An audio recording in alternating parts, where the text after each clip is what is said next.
भवयजमानाय संयोः अग्निस्त्रीणि त्रिधातोऽन्यः क्षेति विदथा कविः सत्रे गौरेकादशागो यः यक्षच्च विप्रयच्च न विप्रो दूतः परिष्कृतः न भन्तामन्यकेशने इंद्रा विष्णो द्रमोहिताः शम्बरस्य नवपुरो नवतिञ्जश्नथिष्टम् अर्चिनः सहस्रं च साकगो हथो अप्रत्यसुरस्य वीरान् उत माता महिषमन्ववेन दमेत्वा जहति पुत्रदेवाः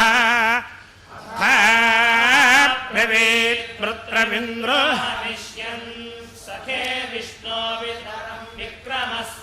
यत्ते ते यद्यत्ते अग्ने अग्ने ते यद्यत्ते अग्ने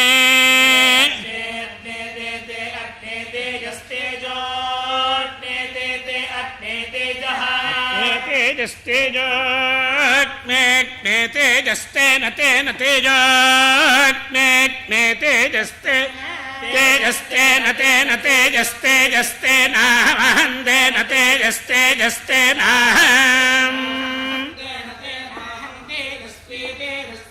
तेन तेनाहं तेजस्वी तेजस्व्यामहं तेजस्वी भूयासं भूयासं तेजस्व्यामहं तेजस्वी भूयासम्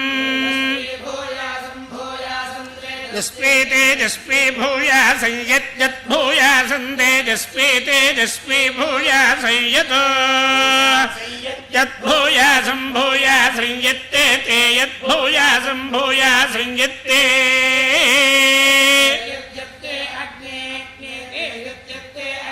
ते अग्ने अग्ने ते अग्ने वर्चो वर्चो अग्ने ते अग्ने वर्चा वर्चस्तेन तेन वर्चोऽग्ने अग्ने वर्चस्तेन वर्चो वर्चस्तेनाहमहं तेन वर्चो वर्चस्तेनाहम् तेन तेनाहं वर्चस्वी वर्चस्याहं तेन तेनाहं वर्चस्वी वर्चस्यामहं वर्चस्वी भूयासं भूयासं वर्चस्यामहं वर्चस्वी भूयासम् भूयासं वर्चस्वी वर्चस्वी भूयासं यद्यत् भूयासं वर्चस्वी वर्चस्वी भूयासं यद्यत् भूयासं भूयासं यत्ते ते यद्भूयासं भूयासं यत्ते यत्ते अग्ने अग्ने ते यद्यत् ते अग्ने अग्ने ते अग्ने हरो हरो अग्ने ते अग्ने हरः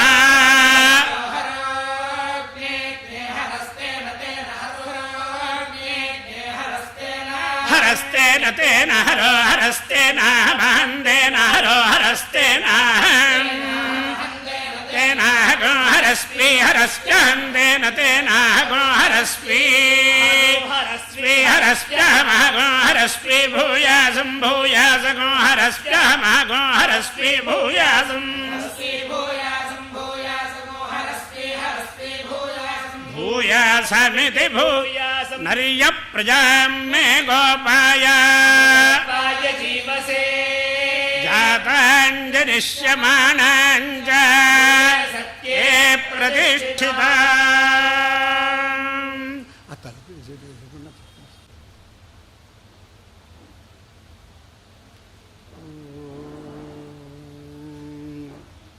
వాగీశాత్యాస్సు మనసః సర్వార్థానాముపక్రమే యన్నత్వా కృతకృత్యాస్యుస్తన్నమామి గజాననం యస్య నిశ్వసితం వేద యో వేదేభ్యోఖిలం జగత్ నిర్మమేతమహం వందే విద్యాతీర్థమహేశ్వరం అవిద్యాభానుసంతప్తో విద్యారణ్యమహం భజే యదర్కకరతప్తానామరణ్యం ప్రీతికారణం మహాదేవం త్రినయనం భస్మోద్ధూళితవిగ్రహం చిన్ముద్రితకరాంభోజం దత్తాత్రేయం నమామ్యహం సదాశివసమారంభాం శంకరాచార్యమధ్యమాం అస్మదాచార్యపర్యంతాం వందే గురుపరంపరాం. మర్కటేశమహోత్సాహ సర్వశోకనివారణ శత్రూన్ సంభర మాం రక్ష శ్రియందాపయ మే ప్రభో.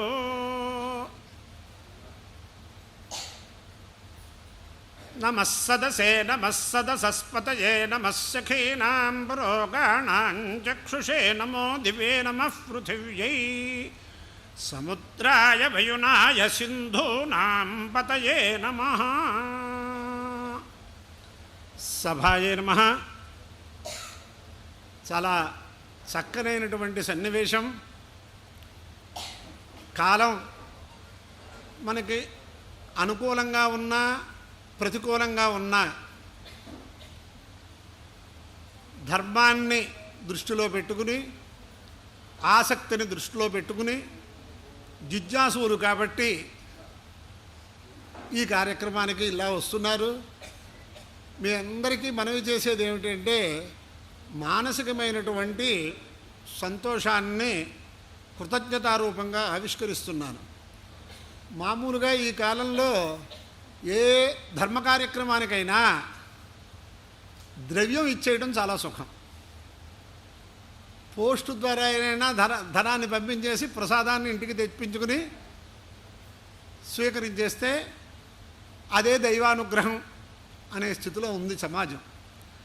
అందువల్ల అవన్నీ కాకుండా మీరు మీ అమూల్యమైన కాలాన్ని శ్రమపడి ఇక్కడికి వచ్చినందుకు ఇంతకంటే వేద పురుషుడికి కానీ వేదమాతకి కానీ ఏదో వేదమాత అనుగ్రహం పొందిన నాకు కానీ ఇంతకంటే సమ్మాననము అనేది ఏమీ అక్కర్లా.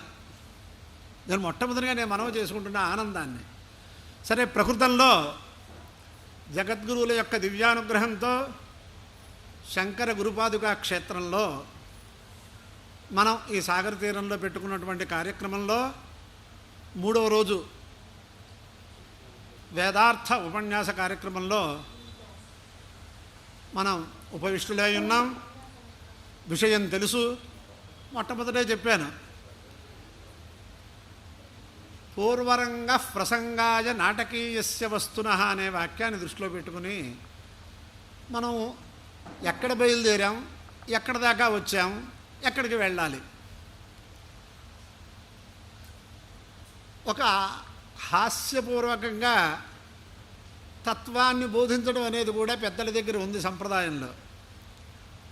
ఒక చోట విశేషంగా ఒక మహానుభావుడు ఏదో పురాణ ప్రవచనం చేస్తూ ఉంటే అక్కడికి వచ్చినటువంటి మా అమ్మగారులు ఇద్దరు ఆ కార్యక్రమం అయిపోయి ప్రసాదం స్వీకరించి వెళ్తూ ఒకళ్ళకొకళ్ళు అనుకుంటున్నారట. ఏమనుకుంటున్నారు? అబ్బా, ఇవాళ శాస్త్రి గారు గురువు గారు ఎంత బాగా చెప్పారు, ఎన్ని విషయాలు చెప్పారు, మన జన్మ చారితార్థ్యాన్ని పొందింది అని ఇద్దరు ఒకళ్ళకొకళ్ళు మాట్లాడుకుంటూ ఇళ్ళకి వెళ్తున్నారట. ఆ పక్కన శునశ్శేపుడనే ఓ బ్రహ్మచారి ఉన్నట్ట. వీళ్ళు లొట్టలేసుకున్నట్టుగా మాట్లాడేసుకుంటున్నారు. వాడు కొంచెం ఆశ్చర్యం వేసిందే, ఆసక్తి కలిగింది. మామగారు, ఏమిటండి మీరు ఇందాక నుంచి ఇలా మాట్లాడుకుంటున్నారు, ఏం చెప్పారు ఇవాళ అంత మంచి విశేషము అని అడిగట్టు వచ్చేసి, ఇక అలా పక్కన కూర్చున్న బ్రహ్మచారులు ఉంటారుగా, వాళ్ళిద్దరూ ఒకళ్ళ మొహాలు చూసి ఏమే నువ్వు చెప్పు అని ఎవరింటికి వాళ్ళు వెళ్ళిపోయారట. విన్నారు. వినేటప్పుడు అంటే ధారణ శక్తి, గ్రహణ శక్తి అని రెండు ఉంటాయి. గ్రహణ శక్తి తత్కాలంలో ఉపయోగిస్తుంది, అది ధారణ శక్తి కూడా ఉండాలి. అందుచేతే వేదంలో మేధామనీషేమా విశతాగుం సమీచీ భూతస్య భవ్యస్యావరుధ్యై సర్వమాయురయాణి సర్వమాయురయాణి అని దశశాంతి మంత్రాల్లో ఇది ఒక మంత్రం. అంటే ఏమిటి? ఆ పరమాత్మ అనుగ్రహం వల్ల గ్రహణ శక్తి ధారణ శక్తి రెండూ కూడా నాకు ఎప్పుడూ ఉండాలి. నన్ను ఎప్పుడూ అనుగ్రహించాలి ఆ రెండు శక్తులను. ఎందుకోసం అండి? ఏదైనా ప్రపంచం చూద్దామా, ప్రపంచంలో 7 వింతలు చూద్దామా అనే దానికోసం కాదుట. భూతస్య భవ్యస్యావరుధ్యై. నేను చెప్పాను మొన్న, కొన్ని శబ్దాలకి ఆ వ్యాఖ్యాతలైనటువంటి మహర్షులు చెబితేనే మనకు తెలుస్తుంది. భూతస్య అంటే అధీతస్య వేదస్య, భవ్యస్య అధ్యేష్యమాణస్య వేదస్య అవరుధ్యై ప్రాప్త్యై. అంటే ఇదివరకు అధ్యయనం చేసింది కూడా సర్వకాల సర్వావస్థల యందు స్మృతిలో ఉండాలి. నాకు అధ్యయనం చేసేసాను కదా అనుకుని తృప్తిని పొందకుండా ఏదైతే ఇటుపైన ఈ వేదవాంగ్మయంలో అధ్యయనం చెయ్యాలో వాటికి కావలసిన శక్తికి ఈ గ్రహణ శక్తి ధారణ శక్తి ఉండాలి.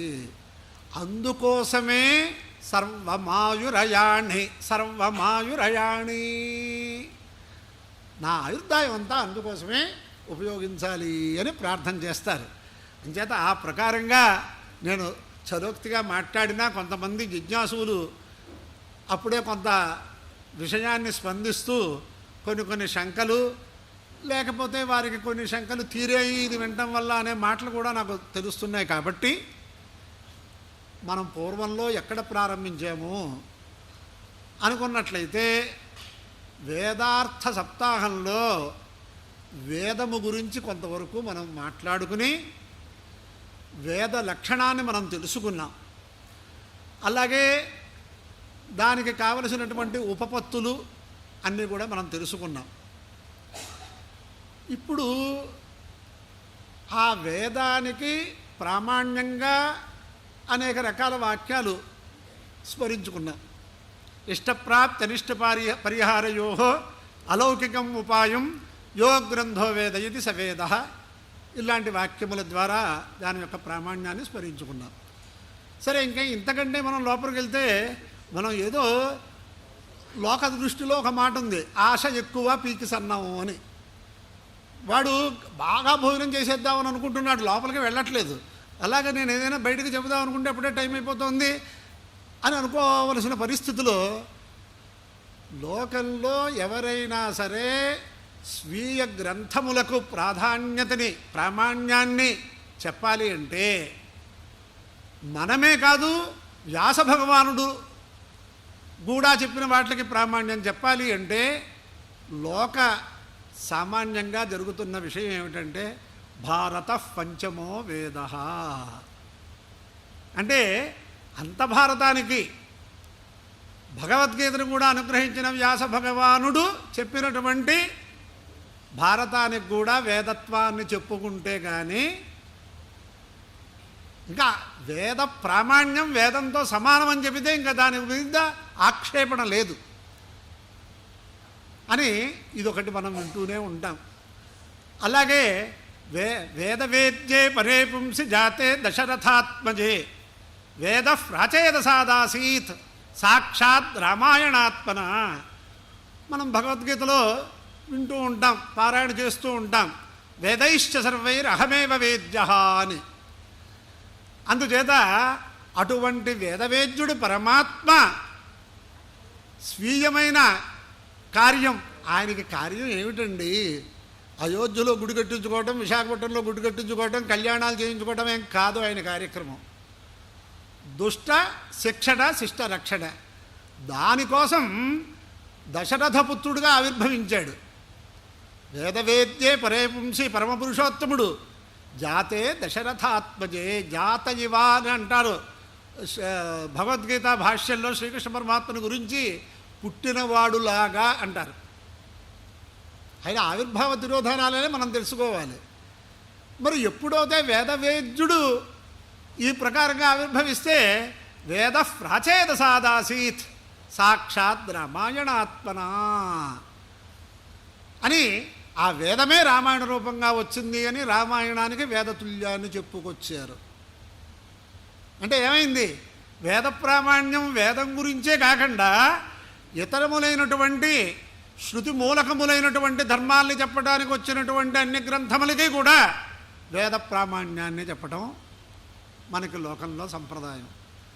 అలాగే శంకర భగవత్పాదుల వారు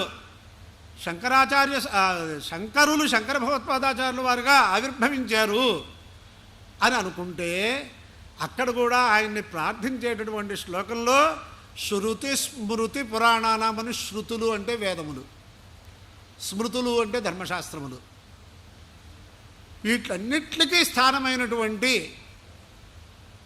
ఆ శంకరులు లోకక్షేమం నిమిత్తం లోకంలో సర్వులకి సుఖాన్ని ఇవ్వటం కోసం ఆవిర్భవించారు అని అక్కడ కూడా శృతి ప్రామాణ్యమే తెలుస్తోంది మనకి. అలాగే గాయత్రీ దేవతని మనం ప్రార్థించేటప్పుడు గాయత్రీ ఛందసాం మాతా, ఛందసాం వేదానాం మాత అని కూడా మనం చెప్పుకుంటున్నాం. చేత ఇవన్నీ కూడా మనకి ఈ ప్రకారంగా చేస్తే చాలా విషయాలు తెలుస్తూ ఉంటే లోకంలో మనం అనుకున్నట్లుగా ఎవరైనా ఏదైనా ఒక మాట మాట్లాడితే ప్రామాణికుడు మాట్లాడితే వాడి మాట అంటే వేదవాక్కురా అంటే ఆయనకి అంత ప్రాధాన్యత ఇచ్చారు. వేదవాక్కురా అంటామంటే ఇంక అంతకంటే ప్రామాణ్యం ఏమీ లేదు. అదే కాకుండా వాడి మాట ఏమైనా వేదవాక్యం ఏమిట్రా మనం నమ్మటానికి అంటారు. మళ్ళీ ఆక్షేపణ నిమిత్తం కూడా వేదవాక్యాన్ని తీసుకుంటున్నారు. అంచేత ఇప్పటికీ మనం చేసుకునేటటువంటి ఈ గోష్ఠిలో వేద ప్రామాణ్యాన్ని గురించి, వేద లక్షణాన్ని గురించి, వేదైకమే వేద్యాహ విషయాహ అని కొన్ని మన బుద్ధితో ఆలోచిస్తే ఏమీ సమాధానం చెప్పలేం. నిన్నటి కూడా మనం అనుకున్నాం వేదంలో ఎప్పటి విషయాలు ఉన్నాయి, ఈ అంగుడులన్నీ కూడా ఈ ప్రకారంగా ఉండటానికి కారణం ఏమిటి, ఈ 4 అంగుడు దీనికి అంగుష్టాంతో సంబద్ధం అవ్వటానికి కారణం ఏమిటి, ఇవి వేరువేరుగా ఉండటానికి కారణం ఏమిటి, ఈ ఆధారాలను కూడా వేదంలో ఉన్నాయి. మామూలుగా ఎంతటి మహానుభావులైనటువంటి వైద్య శిఖామణులైనా ఇది మనుష్య స్వభావం, నేచర్ అని చెప్తారు. అలాగే పవస్వవాజసాతయ ఇత్యనుష్టు ప్రతిపద్భవతి తిస్రో నుష్టుభ చతస్రో గాయత్రియః యత్తిస్రో నుష్టుభ తస్మాదశ్వ త్రిభిస్తిష్ఠగ్గుస్తిష్ఠతి యచ్చతస్రో గాయత్రియః తస్మాత్ సర్వాగుశ్చతురః పదః ప్రతిదధత్పలాయతే. అశ్వమేధ ప్రకటనలో అశ్వాన్ని గురించి గొప్ప విశేషాలన్నీ ఉన్నాయి. దాంట్లో ఆ అశ్వమేధ ప్రకరణంలో వాడుతున్నటువంటి మంత్రములకు అశ్వగమనానికి ఒక సంబంధం తెలుస్తుంది మనకి. దాంట్లో చెప్పేటటువంటి మంత్రములు గాయత్రి ఛందోబద్ధమైన మంత్రములు, అలాగే త్రిష్టుప్ ఛందోబద్ధమైన మంత్రములు, అనుష్టుప్ ఛందో మంత్రములు, జగతీ ఛందస్సు, ఇలా అనేక మంత్రాలు ఉంటాయి. ఒక ప్రకరణంలో 4 గాయత్రి ఛందస్సుతో కూడినటువంటి మంత్రములను అక్కడ యాగంలో ఉపయోగించారు. 3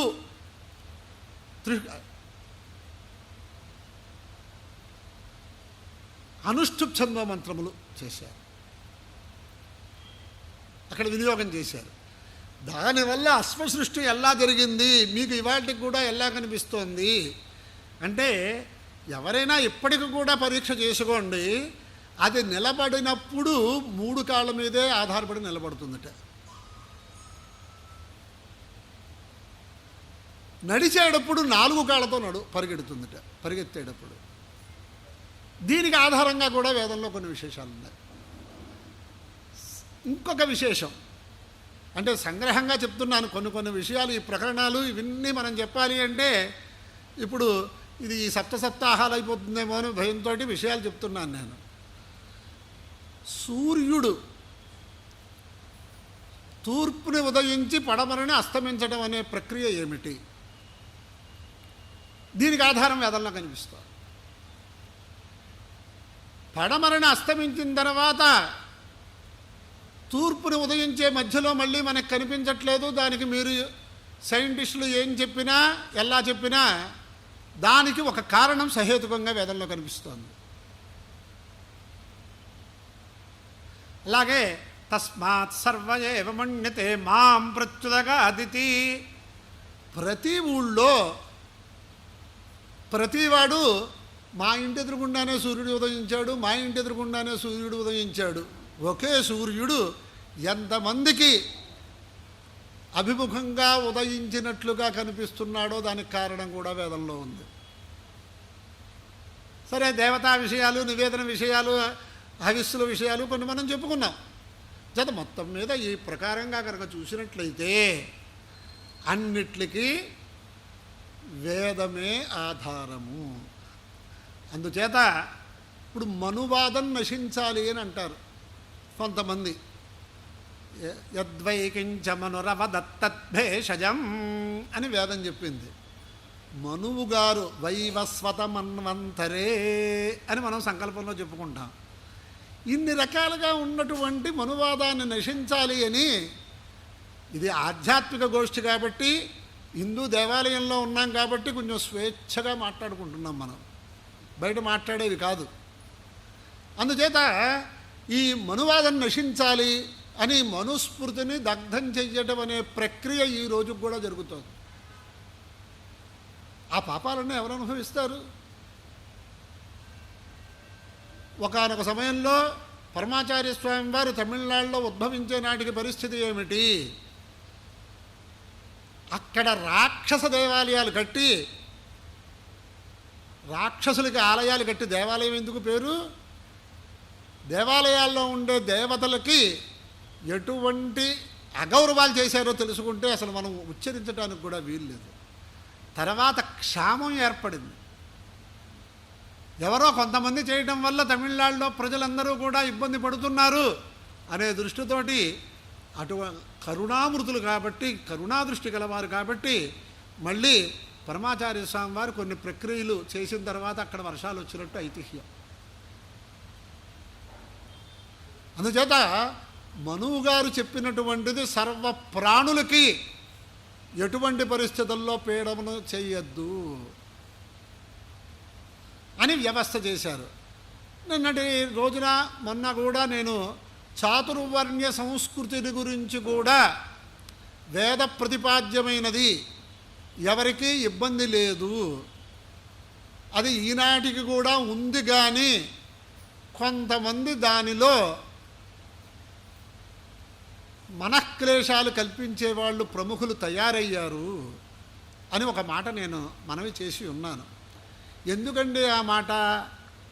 ఇక్కడికి వచ్చిన వాళ్ళలో అందరూ కూడా శ్రద్ధాళువులు కాబట్టి, ఒక వైద్యుడు స్కానింగ్ రిపోర్టు చూసిన తర్వాత ఏ ప్రకారంగా అతని విషయం చెప్తారో ఆ ప్రకారంగా అందరూ తరించటానికి మార్గాలు చెప్పే వేదం ఇటువంటి స్థితి కల్పిస్తే దీనిలో రంధ్రాన్వేషణ చేస్తున్నారు. కానీ మంగిన అప్పారాయణం జమీందారు గారిని నూజివీడు జమీందారు గారు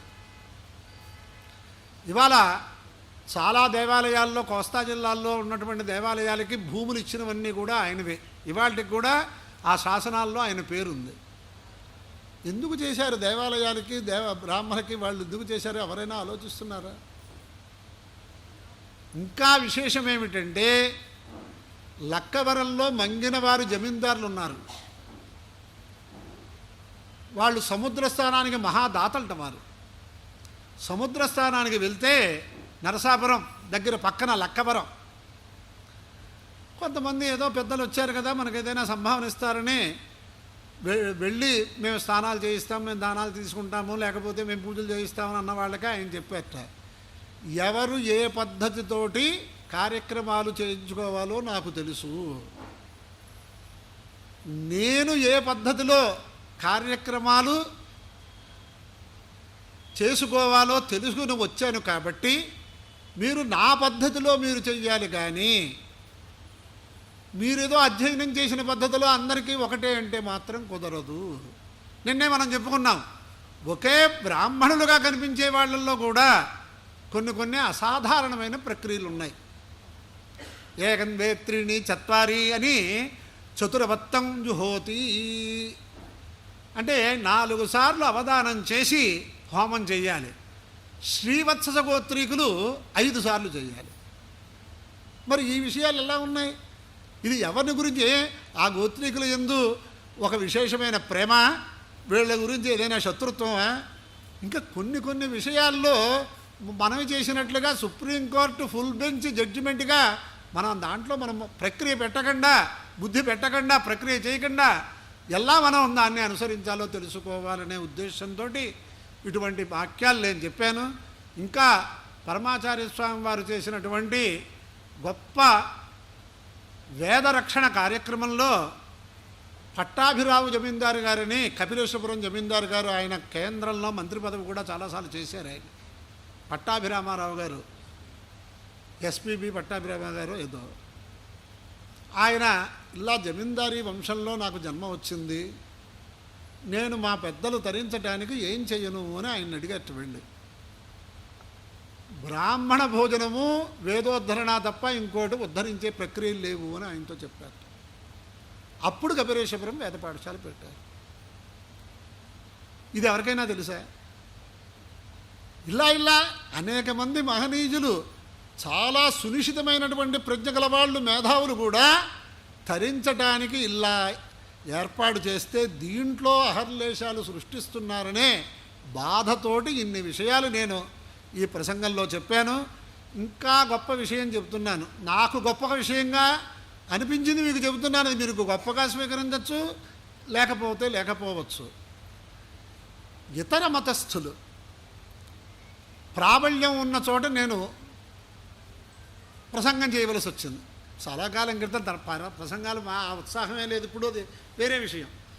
చేసేటప్పుడు ఈ ఊళ్ళో అందరూ కూడా మతాంతీకరణ పొందారు, మీరు చాలా జాగ్రత్తగా మాట్లాడాలి అని నాకు ఆ ఊళ్ళో పల్లెటూరులో మైకులో పెడతారు కదా, తప్పకుండానండి చాలా జాగ్రత్తగా మాట్లాడతాను అని చెప్పి మాట్లాడటం ప్రారంభించి నేను చెప్పాను. అవేళ రామనవమి గురించి ఏదో చెప్పవలసి వచ్చింది. అయితే నేను అన్నాను, కొంతమంది ఆక్షేపణలు చేస్తున్నారు హిందూ మతం మీద, భారతీయ మతం మీద, వేద మతం మీద, విని ఏ పేరైనా ఒకటే. వాళ్ళు చివరికి ఏమంటున్నారంటే, మా దగ్గరికి వచ్చి ప్రార్థన చేసుకుంటే మీ రోగం తగ్గిపోతుందని ప్రచారం చేస్తున్నారు మన వాళ్ళందరికీ. హిందూ మతంలో ఉన్న వాళ్ళకి మన వాళ్ళు కొంతమంది ఆకర్షితులు అవుతున్నారు, వాళ్ళు ప్రమాద స్థితిలో ఉన్నారు, బాధల్లో ఉన్నారు, వెళ్తే మనకు నివృత్తి అయిపోతుంది కదా, మన కోసం ప్రార్థన చేస్తున్నారు కదా అని అనుకుంటున్నారు. సరే, అక్కడికి వెళ్ళాక తగ్గలేదా, వైద్యులు చేసిన వైద్యం వల్ల రోగ నివృత్తి అయిందా, ఆ విషయాల్లోకి నేను వెళ్ళదలుచుకోలేదు. ఒకే ఒక్క మాట నేను మనవి చేస్తున్నా. ఏమిటంటే, ఈ మతం ఇక్కడ పుట్టలేదు, భారతదేశంలో పుట్టలేదు. ఏ దేశంలో పుట్టిందో ఆ దేశంలో డాక్టర్ అనేవాడు లేకుండా, వైద్యాలయం అనేది లేకుండా, మెడికల్ షాపు లేకుండా మనం చేయించే మాట అయితే మనం నమ్ముదాం, మనం కూడా దాంట్లో జరిపోదామని చెప్పాను నేను. మనం కూడా దాంట్లో జరిపోదాం. ఎంచేదంటే వైద్యుడు అవసరం లేదు, మందులు అవసరం లేదు. అటువంటి జీవనం వాళ్ళు ఇస్తున్నారు అంటే ముందు వాళ్ళు నమ్మాలి కదా. వాళ్ళు నమ్మనిది మన చేత నమ్మిద్దామని ప్రయత్నం చేస్తున్నారు, మనం నమ్మేస్తున్నాం, అదే బాధ అని స్పష్టంగా చెప్పాను. ఆ పని చేస్తే మనందరం అందరం సుఖంగా ఉందామని అనుకున్నాం, తర్వాత సంగతి దేవుడెరుగు. అంచేత ఇలా ప్రలోభాలు పెడుతున్న స్థితిలో మన వాళ్ళు దైనందిన కార్యక్రమాల్లో ఎవరి వృత్తి ప్రవృత్తుల్లో వాళ్ళు ఉండిపోతుంటే, కొంతమందైనా జగద్గురుల యొక్క దివ్యానుగ్రహంతో, భగవద్ అనుగ్రహంతో కలిసేటటువంటి సమాజంలో వాళ్ళు ఈ ప్రకారంగా వర్ణ భేదాన్ని సృష్టించుకుని బాధపడుతుంటే చూడలేక ఇన్ని విషయాలు చెప్పారు. మనమైనా ఐక్యంగా ఉండాలి, దీనికి అనుకూలంగా ఉన్నవాళ్ళైనా ఆయన ఐక్యంగా ఉండాలిగా. అటువంటి స్థితి రావాలి కదా. ఈ స్థితి రాకుండా చేద్దామనే కదా వాళ్ళ తాపత్రయాలు. ఎవరో కొన్ని ప్రమాదాలు ఏదోలాగా జరుగుతుంటే కాశ్మీర్ పండితుల్నే అంతమందిని అన్ని రకాలుగా ఇబ్బంది పెడితే మన వాళ్ళు ఎవరైనా చూసారా? గోవధ గురించి నిషేధం గురించి ప్రయత్నం చేస్తుంటే ఎన్ని రకాలైన ఇబ్బంది వినోబా భావే కరపత్ర స్వామి వారు వాళ్ళు పడ్డారు. దీని గురించి ఎవరు ప్రచారం చేయరే? చేత ఈ ప్రకారంగా మనం ఆలోచించుకోవాలి. అందుచేత మనలో వైషమ్యాలు ఉండకూడదు.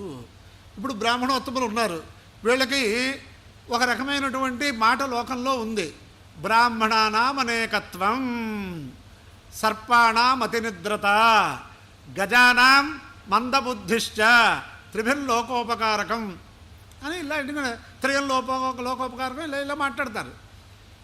అంటే బ్రాహ్మణో వై సర్వా దేవతా అని వేద విధులైనటువంటి బ్రాహ్మణోత్తముల్ని దేవతాస్వరూపంగా వేదం చెబుతోంది, పెద్దలు చెబుతున్నారు. మరి కృష్ణ భగవానుడు కూడా చెప్పాడని మనం చెప్పుకున్నాం, బ్రాహ్మణో మమ దైవతం అని. వీళ్ళకి అనేకత్వం ఏమిటి? వీడు కొట్టుకుపోవాలా? వీళ్ళు లోకానికి ఉపకారం, వీళ్ళు కొట్టుకుంటూ ఉంటే ఒకళ్ళకొకళ్ళు ఏదో రకమైనటువంటి నెపంతో లోకానికి ఉపకారకమా? మరి యజ్ఞదీక్షలో యావంతో వై సదస్యాస్తే సర్వే దక్షిణ్యా, ఎంతమంది సదస్సులుండే వారందరికీ దక్షిణ ఇవ్వాల్సిన సమయంలో ఆత్రేయసు గోత్రుడికి ముందు ఇమ్మంటే వీళ్ళందరూ మళ్ళీ దెబ్బలాడుకోవాలిగా.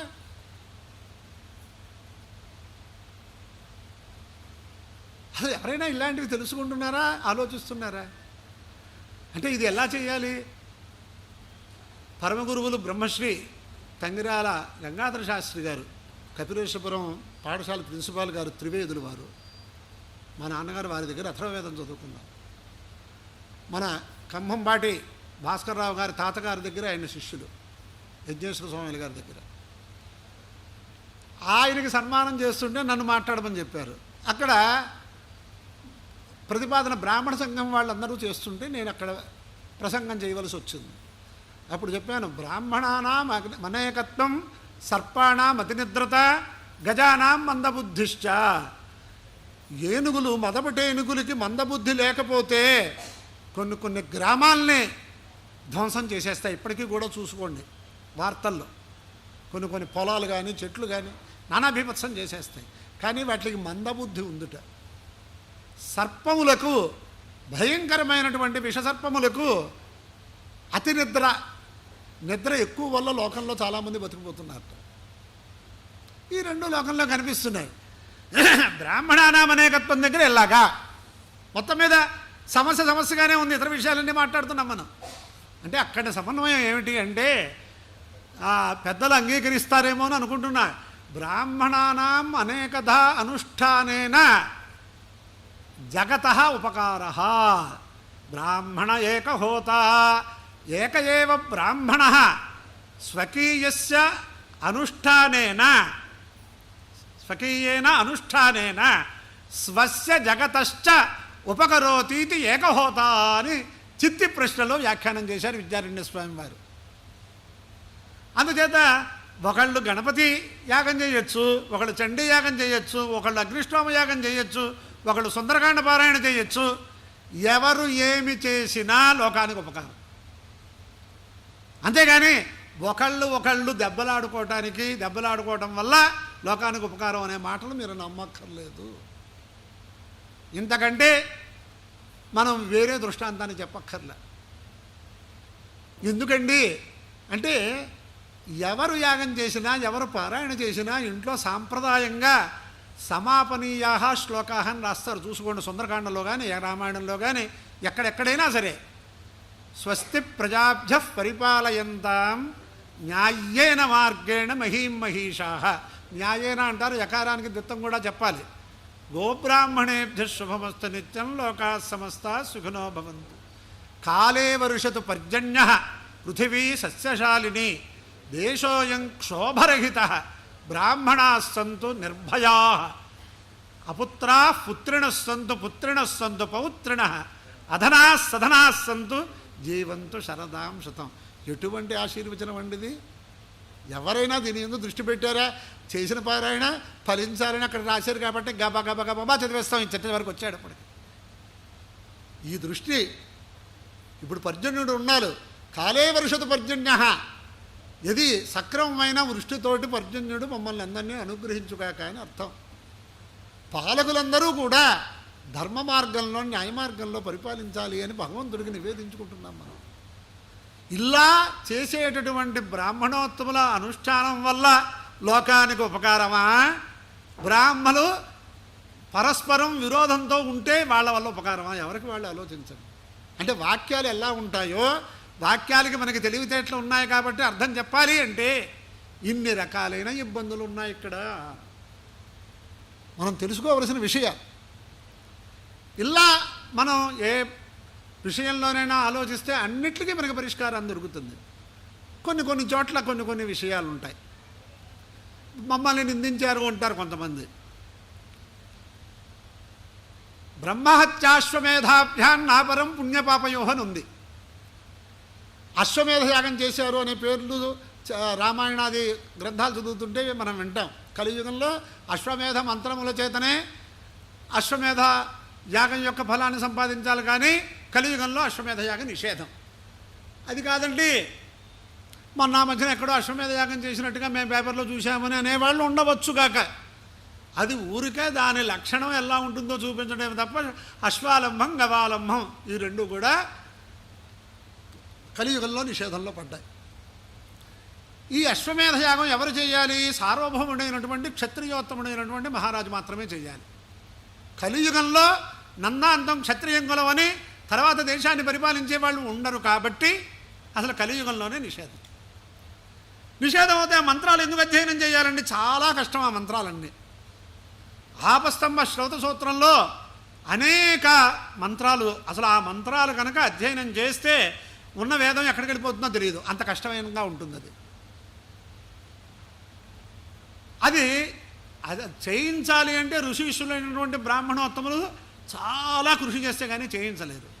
కానీ మేము ఇంత కృషి చేశాం కదా, మేమే చేసేద్దాం అనుకుంటే వీళ్ళకి అధికారం లేదు. అది క్షత్రియుడే చేయాలి. వరుషాసు రథకార అగ్నినాదధీత అని ఉంది వేదంలో. రథకారుడు, రథం కరోతి ఇది రథకార అంటే మనం విశ్వబ్రాహ్మణుల వీళ్ళ గురించి చెప్పుకుంటాం. వాళ్ళు చేయవలసిన యాగాలు కొన్ని ఉన్నాయి. వీడు కొంతమంది ఏమన్నారంటే ఉగ్రవాదులు ఎప్పుడు ఉంటారుగా పూర్వపక్షం చేసేవాళ్ళు, మనలో ఎవరైనా వృత్తిలో ఉన్నవాళ్ళు వాళ్ళు చేసేస్తే వాళ్ళ చేత చేయించక్కర్లేదు కదా అన్నారు. నాయన వేదమాత ఏం చెప్పిందో అదే చెయ్యండి అని. ఈ ప్రకారంగా భేద దృష్టి కావాలి అంటే సర్వత్ర మనం తీసుకోవచ్చు. వేదమాత చెప్పింది చెప్పినట్టు చేద్దాము అనుకుంటే ఇంకొక దృష్టి లేదు. ఈ మధ్యన మా రవిరాజు గారు కదా, ఆయన ఉన్నప్పుడు నాకు కొన్ని ఉదాహరణలు వస్తున్నాయి.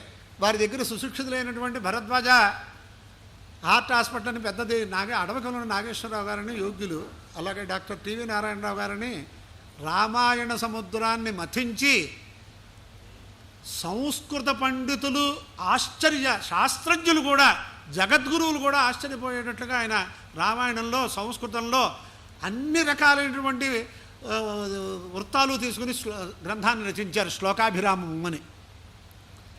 వారి దగ్గర నేను తెలుసుకున్నది ఏమిటంటే, ఇవాళ లోక వ్యవహారం ఎలా ఉందంటే, వచ్చిన వాడికి రోగం తగ్గాలని మేము ఇన్నాళ్ళ నుంచి మేము చదువుకున్నాం కదా,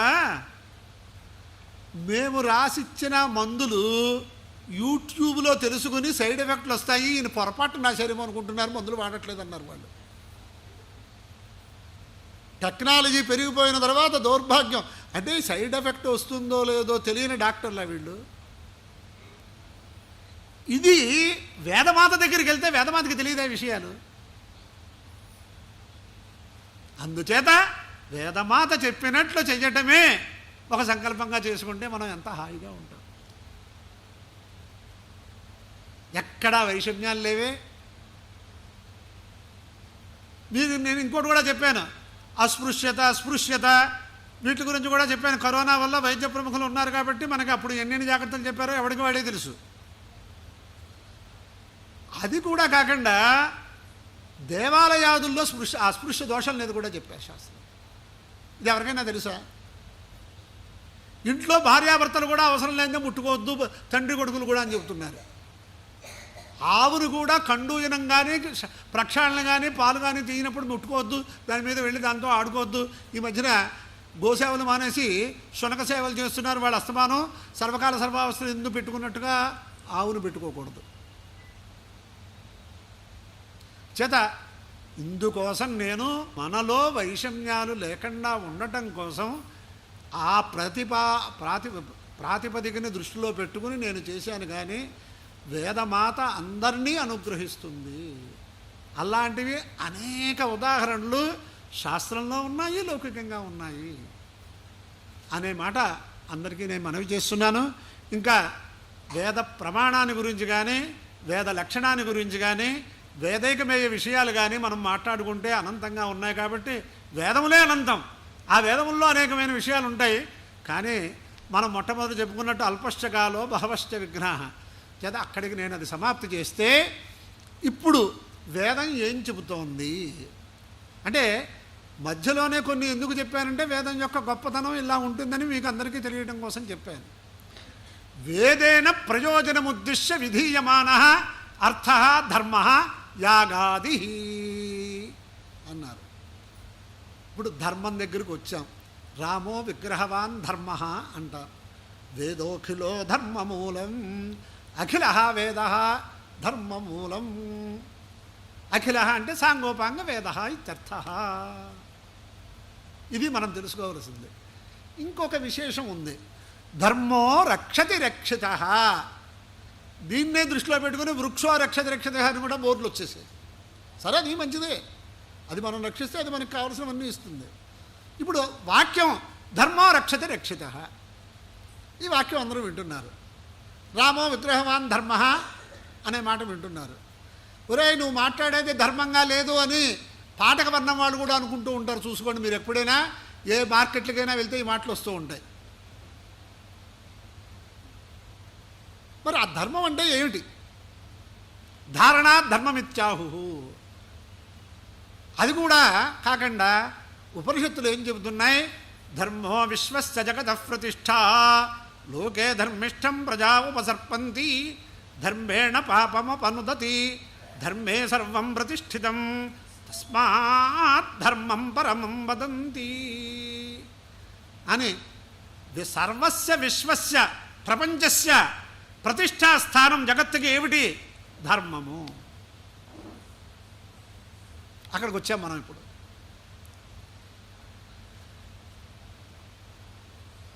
ఇప్పుడు మనం తెలుసుకోవలసిన ధర్మం ఎలా ఉంది అంటే మనం ముందు తెలుసుకోవాలి. ఏ ప్రయోజనం లేకుండా మూర్ఖుడు కూడా ఏ పని చేయడు.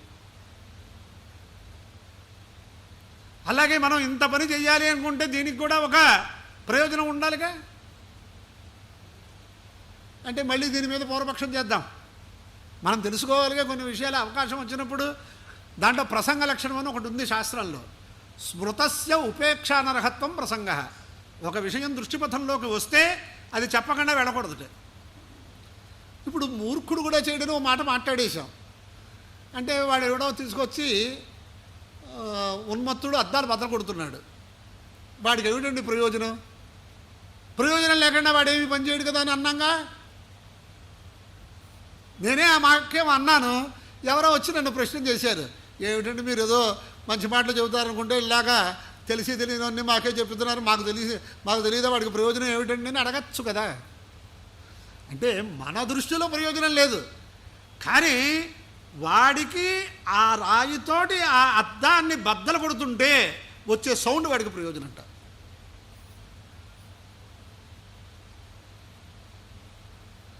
ఇలాగే మనం ఇంగ్లీష్లో కొంతమందిని పీడిస్తూ ఉంటారు. అది షాడిజం అంటారు, ఇంకోటి అంటారు.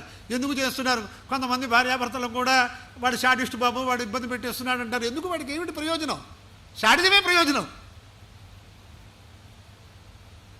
అందుచేత ప్రయోజనం లేకపోతే, మూర్ఖుడు కూడా చేయకపోతే మనం ఎందుకు ప్రయోజనం లేకుండా ఏ పని చెయ్యాలి అని ప్రశ్నించుకుంటే అప్పుడు చెప్పారు వేదేన ప్రయోజనముద్దిశ్య విధీయమానః అర్థః ధర్మః.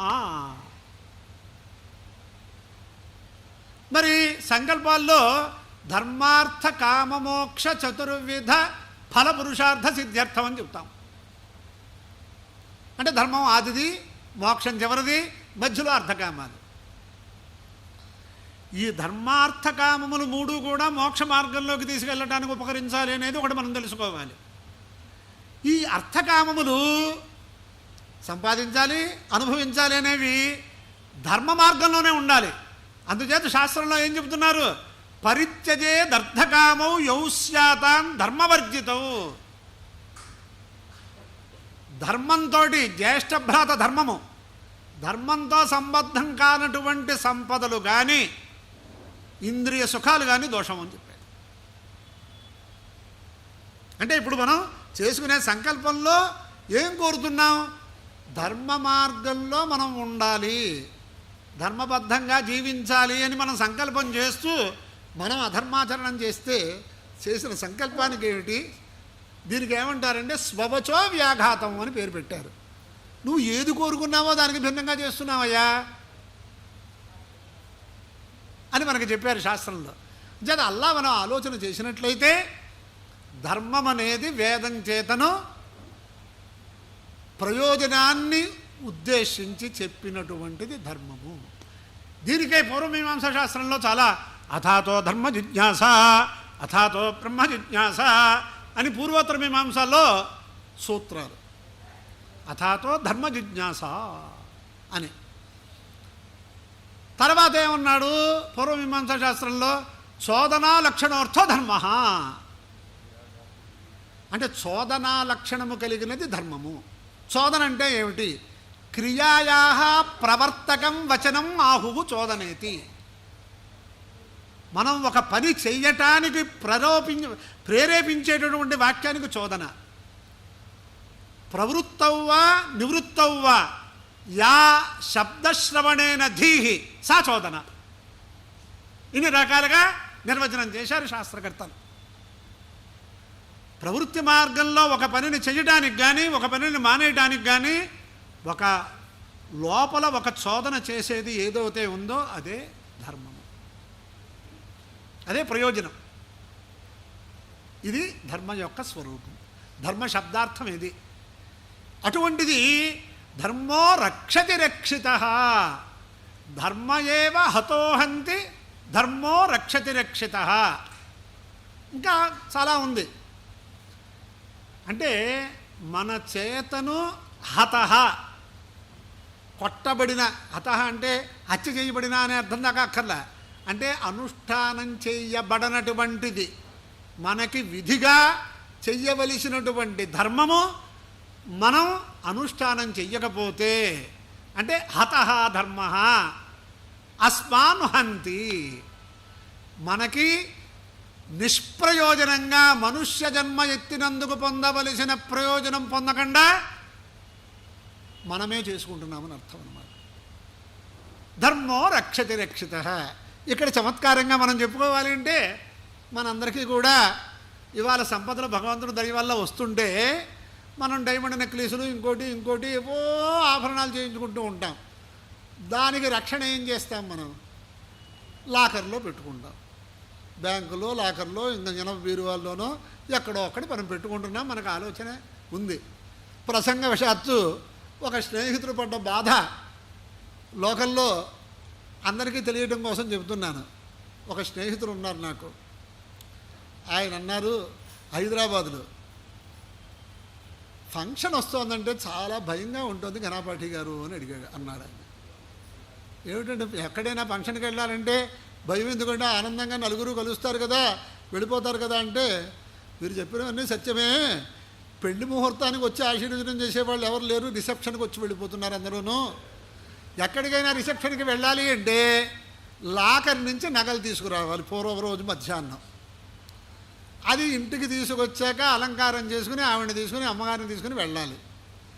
మళ్ళీ అక్కడ అందరితో కబుర్లు అయిపోయాక రాత్రి 11, 12ంటికి అక్కడికే మనం తినేది తిండో తెలియదు, భోజనమో తెలియదు, బఫే డిన్నర్లో తెలియదు, ఏమీ లేదు.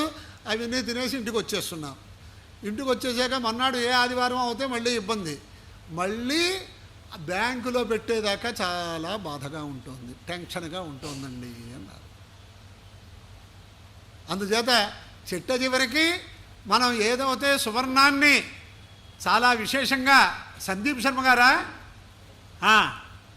ఇవాళ చాలా సువర్ణాన్ని ఎంత బాగా మనం ఇది చేస్తున్నాం. ఇలా రండి, కవి పండితులు ఆయన ప్రొఫెసర్ వేదుల సుబ్రహ్మణ్య శాస్త్రి గారిని తెలుసు కదా, వారికి నమస్కారం చేసేలా కూర్చోండి. చాలా వినీత ఏష. అతः భవాదృశైः తత్ర వాక్య వినియోగ విషయే ఏతాదృశ చమత్కారः కర్తుం భవాదృశా ఏవ ప్రభవంతి. అత్యంత వినయత.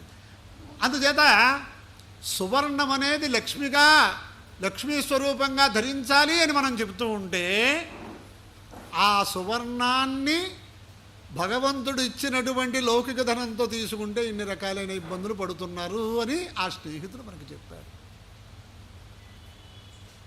సరే, ఆ ప్రకారంగా దాన్ని రక్షణ అనేది లాకర్లో చేస్తున్నాం కదా, అలాగే ఈ ధర్మాన్ని ఏ లాకర్లోనైనా పెట్టేద్దామా? అంతేగా మరి ధర్మో రక్షతి రక్షిత అనే వాక్యానికి అర్థం ఏమిటి? ధర్మ రక్షిత సన్ అస్మాన్ రక్షతి. రక్షణ అంటే లోకంలో మనం ఏం చూస్తున్నాం? ఇదే చూస్తున్నాంగా. అయినా అల్లా మీరు అర్థాలు చెప్పుకోకండి. ధర్మ అస్మాభి అనుష్ఠిత సన్ అస్మాన్ సర్వాన్ రక్షతి అర్థ. మనందరి చేతను అనుష్ఠింపబడితే అది మనందరినీ రక్షిస్తుంది అని అర్థం అన్నమాట. ఇది వాక్యం. అంటే లోకదృష్ట్యా ఎలా ఉంటుంది, శాస్త్రదృష్ట్యా ఎలా ఉంటుందని చెప్పడానికి నేను చెప్పాను. ఈ ధర్మము మళ్ళీ ప్రవృత్తి భాష్యంలో నిర్వచనం చేశారు. ప్రవృత్తి ధర్మమని, నివృత్తి ధర్మము అని. దీన్ని అష్టవిధ ధర్మాలుగా మళ్ళీ చెప్పుకొచ్చారు. చూడండి ఎంత కథనం ఉందో ధర్మానికి. ఇదే కాకుండా లోకంలో ఈ అష్టవిధ స్వరూపంగా ధర్మ నిర్ణయం చేసేటప్పుడు ఏ ధర్మము బాహ్యము, ఏ ధర్మము ఆంతర్యము కూడా చెప్పుకొచ్చారు. విద్యాధ్యయన దానాని తపస్సత్యం ధృతి క్షమా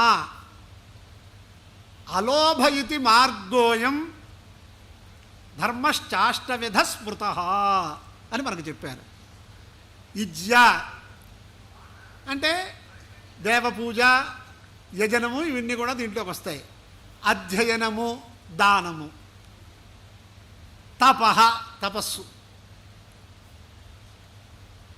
సత్యం ధృతి క్షమా అలోభ, సత్యవాక్ పరిపాలన, ధైర్యము, క్షమ అలోభ, ఈ 4.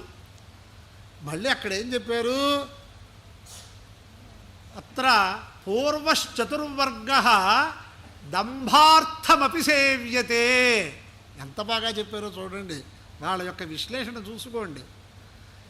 యజ్ఞయాగాది కృతువులు చేయటం, దేవాలయాలు కట్టడం, ఇవన్నీ కూడా దాంభికంగా లోకంలో ప్రసిద్ధిని పొందాలి అనేవాడు కూడా ఇదో రకంగా చేసేవాడు దొరుకుతారు మనకి. అందరూ అలా ఉంటారని చెప్పను నేను. కొంతమంది ధర్మ మార్గంలో ప్రవర్తించే వాళ్ళ యొక్క ప్రవర్తిస్తున్నవారు అని మనం అనుకునే వాళ్ళల్లో కూడా ఇటువంటి లక్షణాలు కొన్ని ఉంటాయి. దాన్నే దాంభికుడు, దంభాచారం అంటారు. తత్ర పూర్వచతుర్వర్గ. అలాగే అధ్యయనం. అయ్యా నేను ఇన్ని వేదాలు అధ్యయనం చేశాను, ఇన్ని శాస్త్రాలు అధ్యయనం చేశానని వాడంతటా వాడు చెప్పుకుంటాడు. కానీ ధర్మశాస్త్రంలో ఏం చెప్పారంటే గుప్తాధ్యాయీ గుప్తదాత గుప్త పూజాగ్ని సత్క్రియ దైవైరపై పూజ్యతే శతక్రతురివ అని తర్వాత ఉత్తరార్థం ఉంది. అంటే అధ్యయనం చేసింది గుప్తంగా అట్టే పెడితే ఉండే ఫలం చెప్పుకొచ్చాడు. గుప్తాధ్యాయి, గుప్తదాత, దానంతు పరికీర్తనాత్, యజ్ఞోనృతేన క్షరతి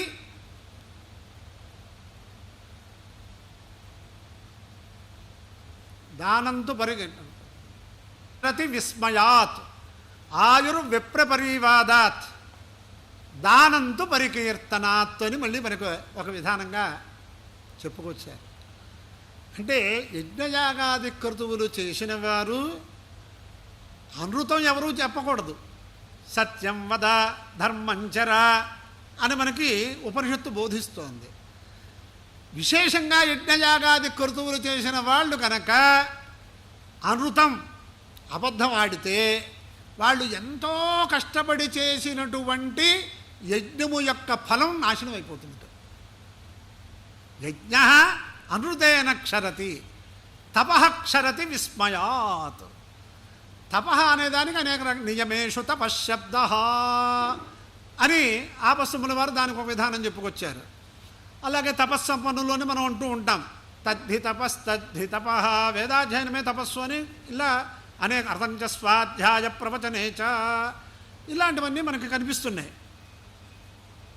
కానీ ఆ తపః క్షరతి విస్మయాత్ అన్నప్పుడు అక్కడ వ్యాఖ్యానంలో రాస్తారు. విస్మయం అంటే అనేక అర్థాలు ఉంటాయి, కానీ అక్కడ వాక్యంతో కానీ మనకు అర్థం కాదు. అక్కడ విస్మయం అనేది ఎలాగా ఆశ్చర్యపోతే కానీ ఇంకోటి మనం పెట్టుకోవచ్చు విస్మయం అనే శబ్దానికి అర్థాలు.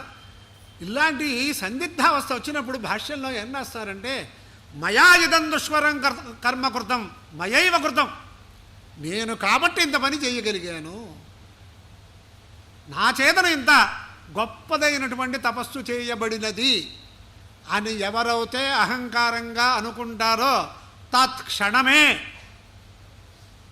ఆ ఫలం వెళ్ళిపోతుంది. తపః క్షరతి విస్మయాత్ ఆయుర్విప్రపరీవాదాత్. వేద విధులని వేద మార్గంలో ఉన్న వాళ్ళని లేనటువంటి దోషాలు ఆపాదించి ఇవాళ ఈయన ఇక్కడికి వచ్చి ఇలా కూర్చుంటే ఏదో ఫలం మీద వచ్చారు ఇలా పరివాదం చేస్తూనే ఉంటారు. వాడికి ఇంకో పనేం లేదు. దానివల్ల ఆయుర్దాయ భంగం అంటే కాదండి, ఎప్పటి నుంచో 50 ఏళ్ళ నుంచి తిరుగుతున్నాడు, ఆయన బాగా ఉన్నాడు, ఆయనకు ఆయుర్దాయ భంగం ఏమిటంటే ఆయన ఆయుర్దాయం ఉన్నా మనుష్య జన్మ ఎత్తినందుకు పొందవలసిన పని చెయ్యకపోవడమే ఇక్కడ ఆయుర్దాయ భంగం అని నిర్వచనం చేశారు.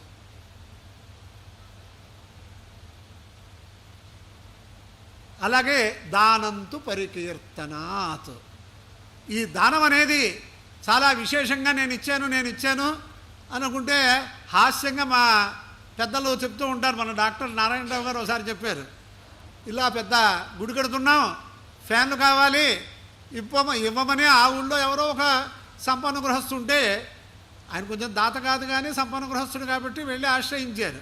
తప్పకుండా ఇస్తానని చెప్పాట 4 ఫ్యాన్లో ఎన్నో ఇచ్చాట. ఇచ్చేసి వచ్చి కూర్చున్నట్ట. పల్లెటూర్లు కదా, ఒక కర్ర తీసుకుని వచ్చాట, అక్కడ కూర్చున్నట్ట. అంతవరకు గుడికి రానివాడు. ఇదేంట్రా బాబు, ఈయన ఇచ్చాడు కాబట్టి ఈయనకి బుద్ధి మారిందేమో, దేవతానుగ్రహం కోసం దర్శనానికి వస్తున్నాడు అని అనుకున్నారు కొంతమంది అమాయకులు. కానీ ఎవరైనా ఫ్యాన్ స్విచ్ వేస్తుంటే ఆయన కర్రచుకుని మీరు వేయొద్దంటున్నట్ట. ఏమిటి కారణం? ఆ ఫ్యాను రెక్కల మీద ఆయన పేరు రాయించుకున్నట్ట. అది గిరగిరగిరా తిరిగితే ఆ ఫ్యాను ఆ పేర్లు కనిపించవు. ఇది పరికీర్తనం అన్నమాట. అందుచేత ఇక్కడ ఏమన్నాడంటే ఇజ్యాధ్యయన దానాని తపః, ఈ 4 హాయిగా వాడు జటాజల అయ్యి బాబాయ్ వాడిని చూస్తే ఇంత వేషం వేసేసాడండి, అది మనం మొయ్యగలమా, ఇన్ని మాలలు వేసేసాడు, ఇంత వేషం వేశాడు, ఇంత కొప్పుగా ఉంది, జడలు కట్టేసాయి అని పెంచుకునే వాళ్ళని కూడా మనం చూస్తూనే ఉంటాం కొన్ని చోట్ల. ఇవన్నీ దంభార్థమపి సేవియతే. నిజంగా వాళ్ళు తపస్సంపన్నులు చేస్తే పర్వాలా, ఇవి లౌకికమైన దంభం కోసం చేసేవాళ్ళు కొంతమంది ఉంటారట. తత్ర పూర్వశ్చతుర్వర్గ దంభార్థమపి సేవ్యతే ఉత్తరస్తు చతుర్వర్గ మహాత్మన్యేవావతిష్టతి. మహాత్ముల దగ్గరే ఉత్తరం అంటే ఏమిటండి? సత్యము, ధృతి, క్షమా, అలోభ. సత్యవాక్ పరిపాలనం. ఇప్పుడు సత్యహరిశ్చంద్రుడి గురించి తెలుసున్నవాళ్ళు కూడా మా తరంలో ఎవరైనా ఉన్నారేమో, కానీ ఇప్పుడు మా అబ్బాయిలు దగ్గర మా తర్వాత వాళ్ళ దగ్గర సత్యహరిశ్చంద్రుడు అంటే ఇలా అని చెప్పవలసిన రోజులు. సత్యహరిశ్చంద్రుడి చరిత్ర ఎన్ని కష్టాలు పడ్డా ఆయన ఎంత చేశాడో ఎవరికైనా మళ్ళీ భవిష్యత్తులో అది అందరికీ తెలియవలసినటువంటి ఘట్టాలు అవన్నీ కూడా. అందుచేత అటువంటి సత్యవాక్య పరిపాలన వాడిని మహాత్ముల దగ్గరే ఉంటుందట. ధృతి, ఇది కూడా మనం తెలుసుకోవలసిన పని. ధృతి అంటే ధైర్యం, ఆపద్యపి నిశ్చలత్వం. మనం చమకంలో అంటే శతరుద్రి నమకము చమకము అంటాము, అభిషేకం చేసేటప్పుడు పురుష సూక్తం అని. ఆ చమకంలో ధృతిష్టమే అని ఒక వాక్యం ఉంది, దానిని మళ్ళీ తర్వాత వివరించుకుందాం. ధృతి అంటే నాకు ఇది కావాలి అని. ఏమిటి కావాలి? ధైర్యం కావాలి. ధైర్యం అంటే ఉత్తర కుమారుడి ప్రగల్భాల వంటి ధైర్యం కాదు. ఆపద్యపి నిశ్చలత్వం, గొప్ప ఆపత్తు వచ్చినప్పటికీ, ఆపద్యపి చ కష్టాయాం, ఘోరమైన ఆపత్తు వచ్చినప్పటికీ కూడా భవేద్దీనో న కస్యచిత్. గౌతమాచార్య ధర్మసూత్రం వ్యాఖ్యానంలో మహానుభావులు మనకు అందించారు. ఇప్పుడు పెద్ద పెద్ద డాక్టర్లు ఉంటారు, వాళ్ళ స్థాయికి కలిగినటువంటి క్రిటికల్ పేషెంట్ ఎవరైనా వస్తే అప్పుడు ధైర్యంగా దాన్ని ఏం చేయాలో ఆలోచించాలి. కానీ వీడు వెళ్ళిపోతాడేమో, వీడు వయస్సు చిన్నది, వీడికి బాధ్యతలు ఎక్కువ, ఇలా వాడు బాధపడిపోతుంటే వైద్యం చేయలేడు. సమస్యలు అనేవి శుభకార్యాల్లాగా ముహూర్తాలు పెట్టుకురావు, యాక్సిడెంట్లు. అప్పుడు కూడా మన ఇళ్లల్లో కూడా కొంతమంది ఆ సమయంలో కూడా నిగ్రహంగా వ్యవహారం చేసేవాళ్ళు మనకు కనిపిస్తారు. ఆపద్యపిచ కష్టాయాం దైన్య స్వభావ భవే దీనో న కస్యచిత్. దైన్య స్వభావాన్ని పొందకుండా దాన్ని ఎదుర్కొనేటటువంటి శక్తి, అది ధైర్యం. సత్యం ధృతి. క్షమాగుణం, క్షమాగుణాన్ని గురించి కూడా ఆత్మగుణ కథనంలో చెప్పాలి, ఇక్కడ వచ్చింది కాబట్టి చెబుతున్నాను. ఆ క్షమించవలను. ఏదైనా ఇదివరకు ఉత్తరాలు, పాత ఉత్తరాలు ఇళ్లల్లో జాగ్రత్త పెట్టి ఉన్నవాళ్ళు ఎవరైనా ఉంటే, ఏ చెదపురుగులు తెలియకుండా వీధిలో పడేయకుండా ఉంటే, పెద్దవాళ్ళకి చిన్నవాళ్ళు ఉత్తరం రాస్తుంటే వాళ్ళు చెప్పేటటువంటి వాక్యం ఏమిటి? చిట్ట చివరిని ఏదైనా తప్పులు రాసినట్లయితే క్షమించవలెను అని రాసేవారు. అలాగే మీ యోగక్షేమములు తలుపుచుండవలెను అని 2 వాక్యాలు పెద్దవాళ్ళ దగ్గర, ఈ 2 వాక్యాలు ఉత్తరాల్లో ఉంటాయి, చూసుకోండి. యోగక్షేమములు అంటే కూడా మనకి తెలియదు. యోగక్షేమం మహామ్యహం శ్లోకాన్ని పరిపాలన చేస్తాం, పారాయణ చేస్తాం. అనన్యా చింతయంతో మాం ఏ జనా పర్యుపాసతే తేషాన్ నిత్యాభియుక్తానాం యోగక్షేమం మహామ్యహం అనే పారాయణ చేస్తూ ఉంటాం మనం. అలా యోగక్షేమం నేను వహిస్తాను, నేను అనుగ్రహిస్తాను అంటే ఆ యోగం అంటే ఏమిటి, క్షేమం అంటే ఏమిటో తెలుసా మనకి?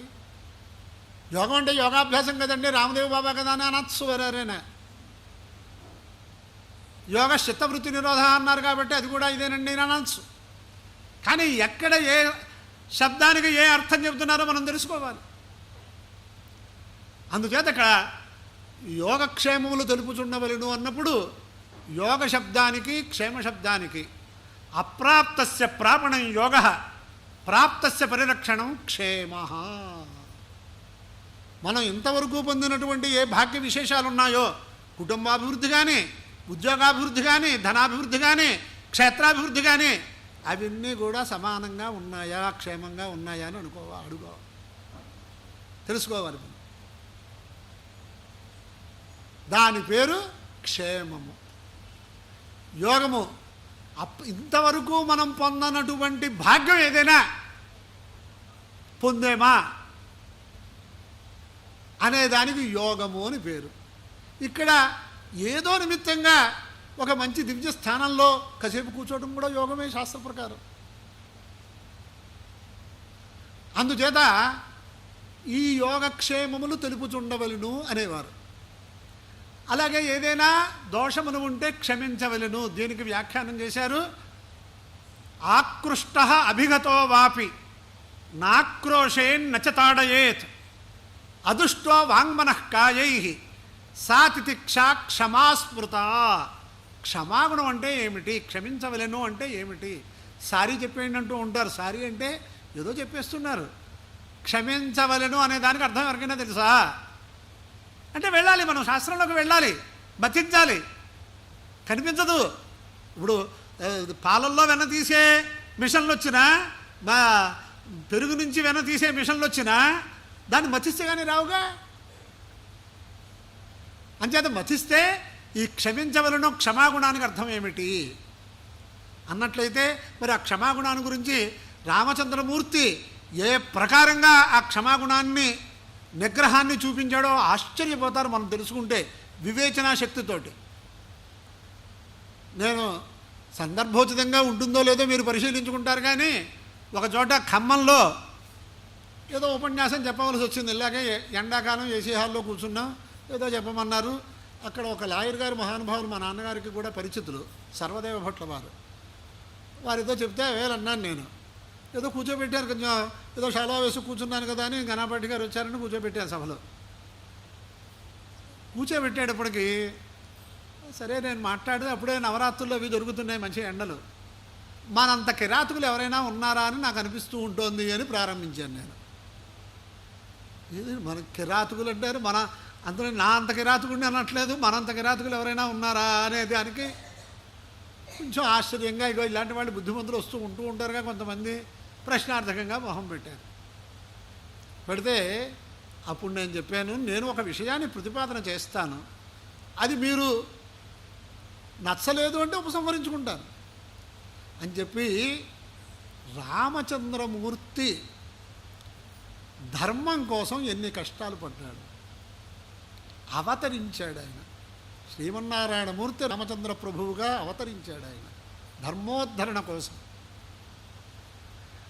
అటువంటి రామచంద్రమూర్తి యొక్క వనవాసంలో ఉండే విషయములు సుందరకాండ పారాయణ మనం కామ్యం కోసం ఏసీ హాల్లో పారాయణ చేసుకుంటున్నాము. కానీ ఆయన ఎంత కష్టపడి ధర్మాన్ని ఆచరించాడు, మనం ఏమన్నా చేస్తున్నామా? ధర్మాన్ని వదిలిపెట్టేస్తున్నాం కదా, వేస్ట్ మెటీరియల్ లాగా. నార్థలోభాతు నచ స్నేహాత్ న క్రోధాతు నచ మత్సరాత్ న కామాతు న భయాద్వాపి ధర్మం ప్రాజ్ఞ పరిత్యజేత్. ప్రాజ్ఞుడైన వాడు ధర్మాన్ని వదిలిపెట్టడానికి ఇన్ని కారణాలు వచ్చి కూర్చుంటాయట. అర్థలోభము, ధనలోభము, స్నేహం నచ స్నేహాత్, స్నేహితుడు ఏమన్నా అనుకుంటాడేమోనని, న క్రోధాత్, క్రోధం వల్ల ఈ ధర్మం మనకి ఏం ఇచ్చింది ఇంత కష్టపడి చేస్తుంటే, నచ మత్సరాత్, మాత్సర్యం వల్ల, న కామాత్ న భయాద్వాపి, ఏదో కోరిక వల్ల కానీ ఏదో భయం వల్ల కానీ ధర్మాన్ని విడిచిపెట్టద్దు. మరి ఈ ధర్మం గురించి ఇంతల్లా చెబితే వివాహం కూడా నేను ఎందుకు ఆ బ్రహ్మచారి స్నాతకుడైన తర్వాత చదువు అయిపోయిన తర్వాత వివాహం చేసుకునేటప్పుడు ధర్మ ప్రజా సంపత్త్యర్థ శ్రీమద్వహేన సంకల్పం చేశాడు. అటువంటి ధర్మం అంటే ఏమిటో వీడికి తెలియదు, కానీ వీడు లోకంగా ఏదైనా కారు కొనుక్కోవాలో, లేకపోతే ఏదైనా ఉద్యోగం రావాలో, లేకపోతే ప్రమోషన్ రావాలో దానికి సుందరకాండ పారాయణ చేసేస్తున్నాడు. అంచేత ఇది ఎలా ఉంది, ధర్మం గురించి ఆలోచించకుండా ధర్మ ప్రతిపాద్యుడు ధర్మ రక్షకుడు అయిన రామచంద్రమూర్తి యొక్క చరిత్ర సుందరకాండ రూపంగా మనం చేయటం అనేది కిరాతకమా ఏమిటి అని అడిగాను నేను. అంచేత ధర్మం అంటే అంత దృష్టితో ఉండాలి అని చెప్పడానికి తాత్పర్యం అన్నమాట. మనం చేసేది మనం ఇవాళ అనుభవిస్తున్నాము అంటే సుఖస్య దుఃఖస్య నకోపి దాత పరో దదాతీతి కుబుద్ధిరేష అహంకరోమీతి వృథాభిమాన స్వకర్మసూత్రగ్రథితో హి లోక. అయినా కొంచెం వేదాంతంలోకి వెళ్ళి ఆలోచించడం చేసినట్లయితే సుఖ దుఃఖాలకి వేరే దాత ఎవరూ లేరు. దాతృస్థానంలో ఉన్నటువంటి పరమాత్మ మన ఫలాన్ని మనకి సంక్రమింపజేస్తాడు మాత్రం, అంతే. కాదండి ఎవరో ఇచ్చారండి వాళ్ళు అంటే వాళ్ళు ఏదో చేస్తారనేది కుబుద్ధి, కుత్సిత బుద్ధి. నేనే తెచ్చుకున్నానండి, నేనే కష్టపడ్డానండి. కొంతమంది ఉన్నారు, మా అమ్మగారు నాన్నగారు వాళ్ళు నన్ను సరిగ్గా చదివించలేదు, నేనే కష్టపడి చదువుకున్నాను, నేనే ప్రయోజకుడిని అయ్యాను, నేనే ఇంత సంపాదించుకున్నాను అని ఇలా పాపం చాలా ఉద్వేగంగా తనే కష్టపడి పైకి వచ్చినట్టుగా చెప్పేస్తున్నాడు ఒక ఆయన నాతోటి. సరే బాగానే ఉంది నాయన, మీ నాన్నగారు వాళ్ళు చదివించలేదు, వాళ్ళకైతే వాళ్ళ ఆర్థిక స్థితులు వ్యవహారాలు పక్కన పెడదాం. ఇప్పుడు నువ్వు స్వయంభూగా నువ్వు ఇంత స్థాయిలోకి వచ్చేసావు అన్నట్టుగా నువ్వు మాట్లాడుతున్నావు కదా, ఈ శరీరం ఎవరిచ్చారో చెప్పన్నాను. అందుకోసం నువ్వు జీవితాంతం వాడికి కృతజ్ఞుడిగా ఉండాలి. ఇంకా పై మాటలు కూడా వచ్చాయి. శరీరం అనేది మాతాపితృ కామం వల్ల ఉద్భవించింది అన్నాడు. ఆహా, కొంచెం నాకు పిచ్చి తగ్గింది అన్నట్ట. అంటే ఏమిటి అన్నట్ట, నాకు పిచ్చి తగ్గిపోయిందంటే రోకలు తీసుకురమ్మన్నట్టు తీసుకొచ్చాట, నా తలకు చుట్టమన్నట్టు వాడు. ఇంకా వాడికి అది పిచ్చి పెరిగిందనమాట. పెరిగితే వాళ్ళు అలా మాట్లాడితే నేను ఒక మాట అన్నాను, మీరు కూడా వివేకవంతులు, పేపర్లో అవి చదువుతూ ఉంటారు, మరి కుప్ప తొట్టి దగ్గర పసిపిల్లవాడిని వదిలేశారనే వాక్యాలు చూస్తూ ఉంటారు కదా, అల్లా వదలలేదు కాబట్టి నువ్వు వాళ్ళని సేవించని చెప్పారు కదా. ఇలా లోక వ్యవహారం ఉంటుంది. ఇక్కడ నేను చెప్పినటువంటి క్షమాగుణంలో ఎవరైనా మనని తిట్టినా కొట్టినా సరే, ఆకృష్ట అభిగతో వాపి నాక్రోశేతు నచ తాడయేత్ అదుష్టో వాంగ్మనఃకాయై. వాంగ్మనఃకాయలు మనోవాక్కాయముల చేతను దుష్ట స్వభావాన్ని పొందకూడదు, వాడిని ఏదో చేద్దామని. పరమాత్మ చూసుకుంటాడు. సాతితిక్షా క్షమాస్మృత. అంచేత అహంకరోమీతి వృథాభిమాన, నేనే చేసుకుంటున్నాను అనేది వృథాభిమానం. అంటే ఏమిటండి, స్వకర్మ సూత్రగ్రథితో హి లోక. తను లోగడ పూర్వకాలంలో పూర్వజన్మలో ఏం చేసుకున్నారో అదే ఇక్కడ వస్తుంది. మరి ఇలాంటి విషయాలు ఎన్నున్నాయి మనకి, మన వాంగ్మయంలో మనకేం తెలుసు. శాపగ్రస్తులై పుట్టి ఆ శాపం ఆ ఫలాన్ని అనుభవించేసి తర్వాత దేవతా రూపాలు పొందిన వాళ్ళు, గంధర్వ రూపాలు పొందిన వాళ్ళు ఎంతమంది ఉన్నారు. జత క్షమించడం అంటే ఇంత విశేషం ఉంది సారీ అనే మాటకి. అల్లా మనం క్షమాగుణాన్ని పెంచుకోవాలి.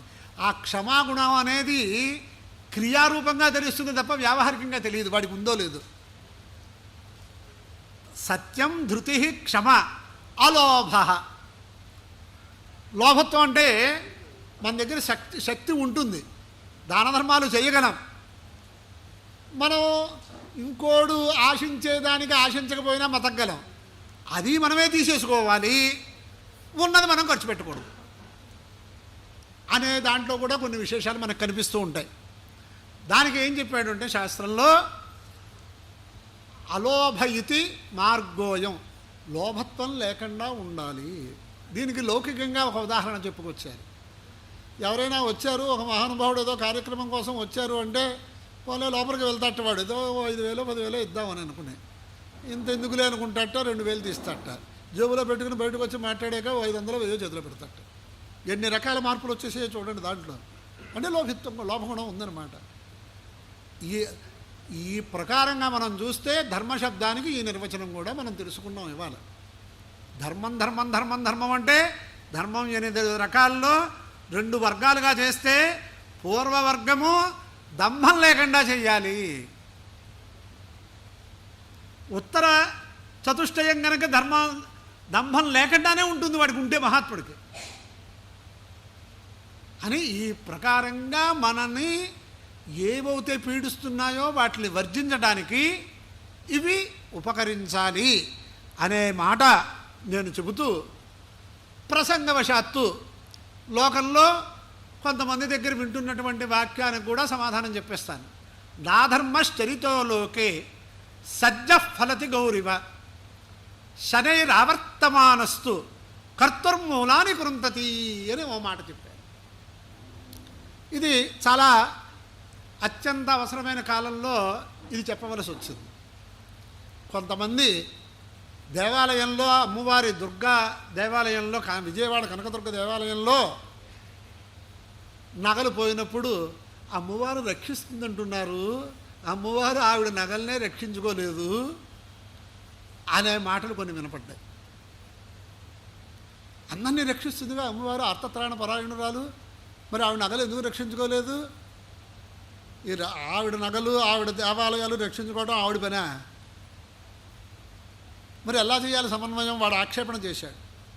శాస్త్రత చెయ్యాలి. మామూలుగా ఎవరైనా దొంగలు కనుక, ఎవరైనా శాస్త్ర ప్రకారం అక్కడ అర్చన చేసే మహానుభావుల కంటే వేరే వాళ్ళు ముట్టుకుంటే అక్కడ ఒక రకమైనటువంటి శాంతి ప్రక్రియ చేయాలి. దాని పవిత్రతకి అదంతా శాస్త్రంలో ఉంది మనకి. మరి ఆ ప్రకారంగా ఆ దేవాలయంలో ఎవరో వచ్చి గ్రహించారు అన్నప్పుడు ఆ కార్యక్రమం చేస్తారు. ఇతర వాళ్ళు దాన్ని బింబాన్ని దర్శించుకుంటారు, వాళ్ళ అభీష్టాలు తీర్చుకుంటారు. కానీ ఆక్షేపణ అలాగే ఉండిపోయింది. అదే విషయంగా లోకంలో కూడా ఎన్ని ధర్మకార్యాలు చేస్తున్నా వాడికి ఎదుగు బొదుగు లేదండి. అవతలవాడు ఇతరులు తలకాయలు బద్దలు కొట్టేస్తున్నా అనేక రకాలుగా తాపత్రయపడి అధర్మ మార్గంలో సంపాదిస్తున్నా వాడు అభివృద్ధిగా ఉన్నాడండి అనే మాటలు కూడా మనకు కనిపిస్తున్నాయి. లోకంలో ఎవరికి వాళ్ళు ప్రశ్న చేసుకోండి. అంటే చివరికి ధర్మ మార్గంలో దైవ మార్గంలో మనకి బుద్ధి విక్షేపం కలుగుతోంది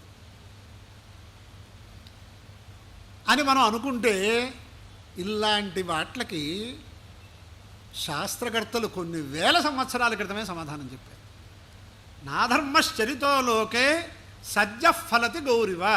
ఇక్కడ చాలా వ్యాఖ్యాన విశేషాలు ఉన్నాయి, సంగ్రహంగా చెబుతున్నాను.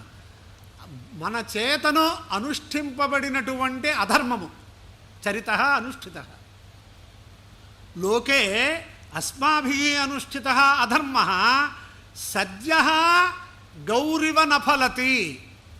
సద్య గౌరివ నఫలతి అని 2 రకాల వ్యాఖ్యానం చేశారు. నాధర్మశ్చరితో లోకే సద్య ఫలతి గౌరివ. ఇక్కడ విషయం గౌహు అన్నదానికి ఇక్కడ 3 అర్థాలు తీసుకున్నారు. షడంగాల్లో ఒకటైనటువంటి నిరుక్తకారుడు చెప్పిన ప్రకారం గౌహుగ్మాజ్మా అన్నప్పుడు గౌహు అనేదానికి భూమి అర్థం చెప్పారు. పుల్లింగంలో గౌహు అని వాడితే ఎద్దు అని అర్థం, స్త్రీలింగంలో గౌహు అని వాడితే గోవు, ధేనువు. ఇది ఈ 3 అర్థాలకి సంగ్రహంగా ఇక్కడ తీసుకున్న అర్థాలు. మళ్ళీ గౌ శబ్దానికి గచ్చంతీది గావహ అని వేదంలో ఒక చోట అర్థం చెప్పారు. అలాగే గౌ శబ్దానికి మళ్ళీ వేదవాక్యములు కూడా అర్థం చెప్పుకొచ్చాడు ధేనుస్వరూపంగా. దైవీం వాచమజనయంత దేవాహ దగ్గర ఇలాంటివన్నీ చెప్పుకొచ్చాడు. స్వరూపానో మంద్రేశమూర్జం దుహాన ధేనుర్వాకు అస్మాను పసుష్టుతైతూ. సరే, ఇక్కడ 3 అర్థాలు తీసుకుందాం. అంటే భూమిలో వేసినటువంటి విత్తనం వెంటనే ఫలిస్తోందా?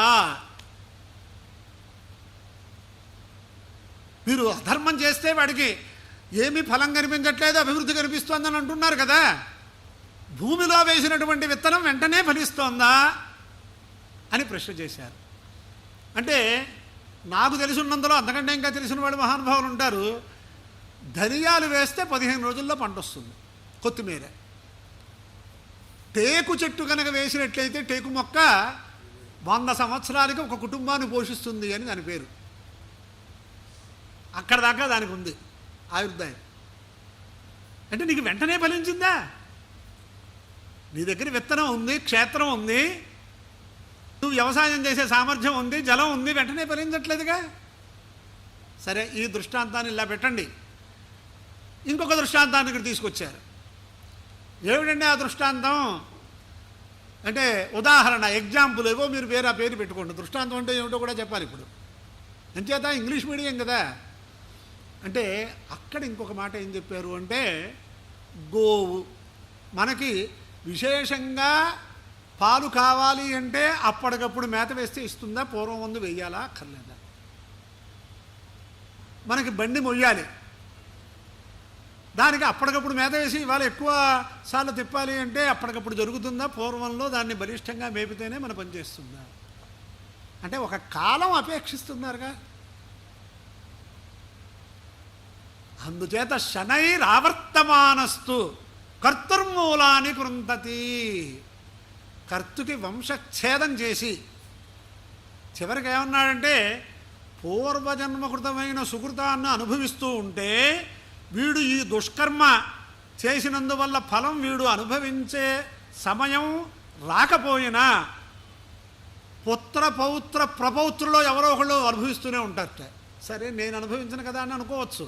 కానీ ఈ ఉపాధి విడిచిపెట్టాక నేను చేసిన పని వల్ల నా వాళ్ళు ఇది అనుభవిస్తున్నారని వాడు అక్కడ కృంగి కృషించిపోవాలట. ఇలాంటి వాటిని కూడా ధర్మశాస్త్రం చెప్పుకొచ్చింది. కర్తుర్మూల ఇప్పుడు అన్నీ ఉన్నాయి. వాడికి వయస్సు ఉంది, ద్రవ్యం ఉంది, చదువు ఉంది, వాళ్ళ ఇంట్లో మనశ్శాంతి లేదు, అన్యోన్యత లేదు. ఏమిటి కారణం అక్కడ? అంటే అపరిహార్యమైనటువంటి ఏదో ఒక పాపం అక్కడ ఉందని మనం నిర్ణయం చేసుకోవాలి. ఈ పెద్ద సిద్ధాంతులు మహానుభావులు మధుర కృష్ణమూర్తి శాస్త్రి గారితో మాట్లాడేటప్పుడు, ఏమండి ఏదైనా ఈ సమస్యకి పరిహారం అవుతుంది అని అనుకున్నట్లయితే మనం ఏవైనా చెయ్యొచ్చు. మరి అపరిహార్యం అవుతుందా, పరిహార్యమా తెలుసుకోవటం ఎలాగా అనే ప్రశ్న వేశాను నేను. తర్వాత సమాధానాలు చూస్తే పరిహార్యమైన భగవన్ మార్గంలోనే ఉండమని చెప్పారు. ఇది ఎవరికైనా తెలుసా? ఏమండి వాళ్ళ దగ్గర చేసాం, ఆ పూజలు చేసాం, ఇక్కడ ఇన్ని ప్రదక్షిణాలు చేసాం, ఇన్ని యాగాలు చేసాం, ఇలా వాళ్ళ యొక్క బాధల వల్ల మాట్లాడేవాళ్ళు కొంతమంది ఉంటారు కాక. కానీ ప్రారబ్ధం అన్నది బలీయమైనప్పుడు ప్రారబ్ధం వెళ్ళిపోయిన తర్వాతే అఫలం వస్తుంది. అది కాలాంతరంలోనా జన్మాంతరంలోనా మనకు తెలియదు. అంచేత ధర్మ మార్గంలోనే ఉండండి. ఇంకా ఈ సమస్య వల్ల మాకు నిష్కృతి లేదు అనుకునే ఆత్మహత్యారూపంగా వెళ్ళిపోవద్దు. ఇదేంటంటే పరిహార్యమో మనకు తెలియదుగా. ఎవరో ఈ మధ్యన అమెరికా దేశస్థుడు ఎవడో మొత్తం ఆ స్టీఫెన్ ఎవడో అతని పేరు, అతను శరీరం అంతా అనేక రకాల ఇది పెట్టినా ఆ మేధావి అనేక పనులు చేసేసేట. చేత జన్మాంతరీయమైన విషయాల్లో మనం ఏమీ దాంట్లో తాపత్రయపడలేం. ఈ ప్రకారంగా మనం ఆలోచన చేసుకోవాలి. చేసుకుంటే మనం ఎప్పుడూ కూడా ఆధ్యాత్మిక మార్గంలోనే ఉంటాం. కావాలంటే అక్కడ కూడా సతీ సావిత్రి, కుంతి వీళ్ళందరూ కూడా కష్టాల వల్ల భగవద్ అనుగ్రహం పొందేశారు. శశ్వత్ విపదస్సంతో అంది కుంతీదేవి. నాకు ఆపత్తులే కావాలని అడిగింది. ఇలా ఉన్న స్థితిలో ధైర్యాన్ని పోగొట్టుకోకుండా మన కర్తవ్యాన్ని మనం స్వీకరించడం అనేది కూడా వేదవాంగ్మయం వల్లే సాధ్యమవుతుంది. కొంచెం వివేచన శక్తి మనకు కావాలి. అందుచేత ఒక చోట చెబుతూ భాష్యంలో, వివేక చూడమణి భాష్యంలో అంటారు ఒక మాట, అవశ్యం భావిభావానాం ప్రతీకారో భవేద్యది. అవశ్యంగా అనుభవించవలసిన దానికి కూడా పోగొట్టే ఉపాయాలే ఉంటే తదా దుఃఖై నలిప్యేరన్ను నలరామ యుధిష్ఠిరా.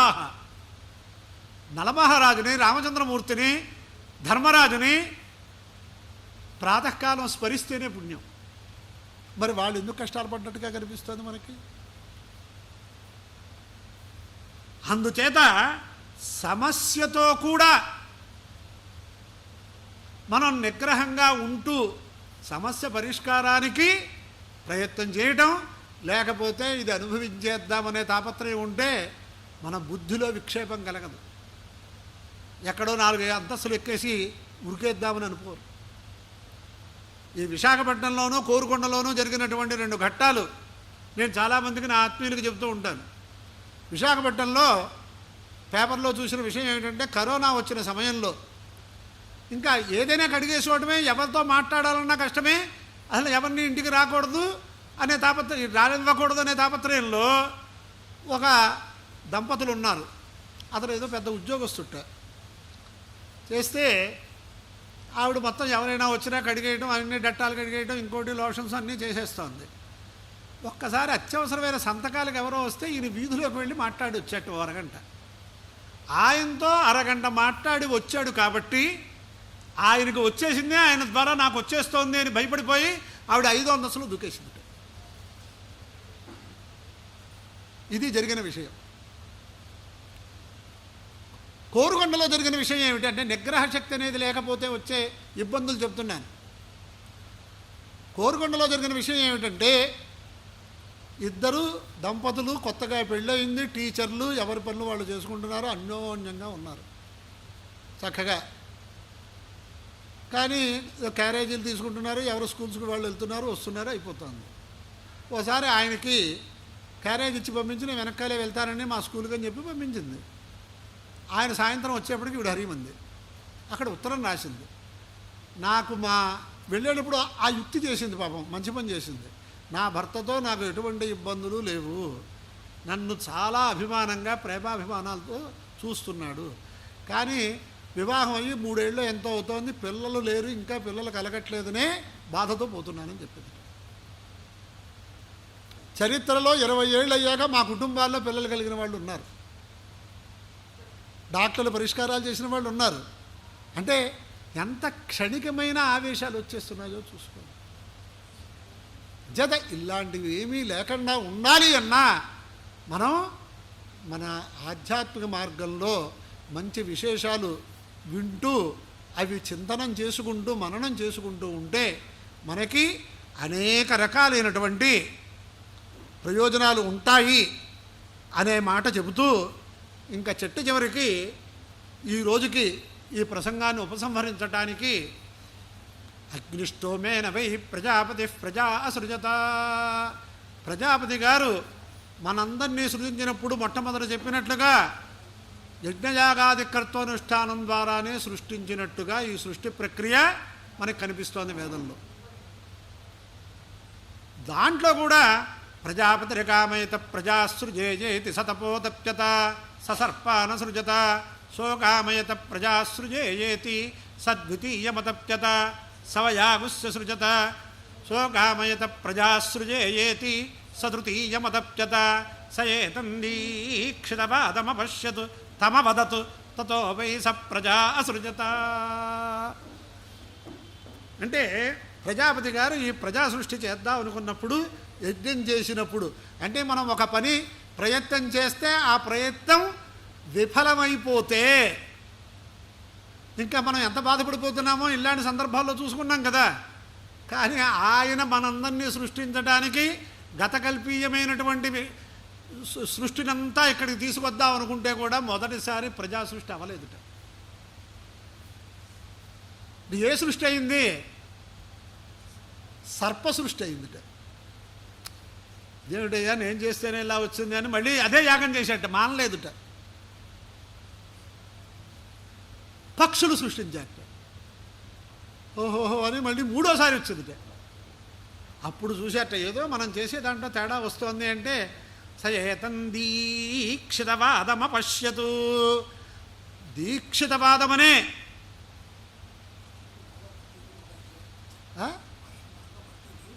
ఆదమపశ్యతు అంటే దీక్షితుడైనటువంటి యజమానుడు చెప్పవలసినటువంటి మంత్రములను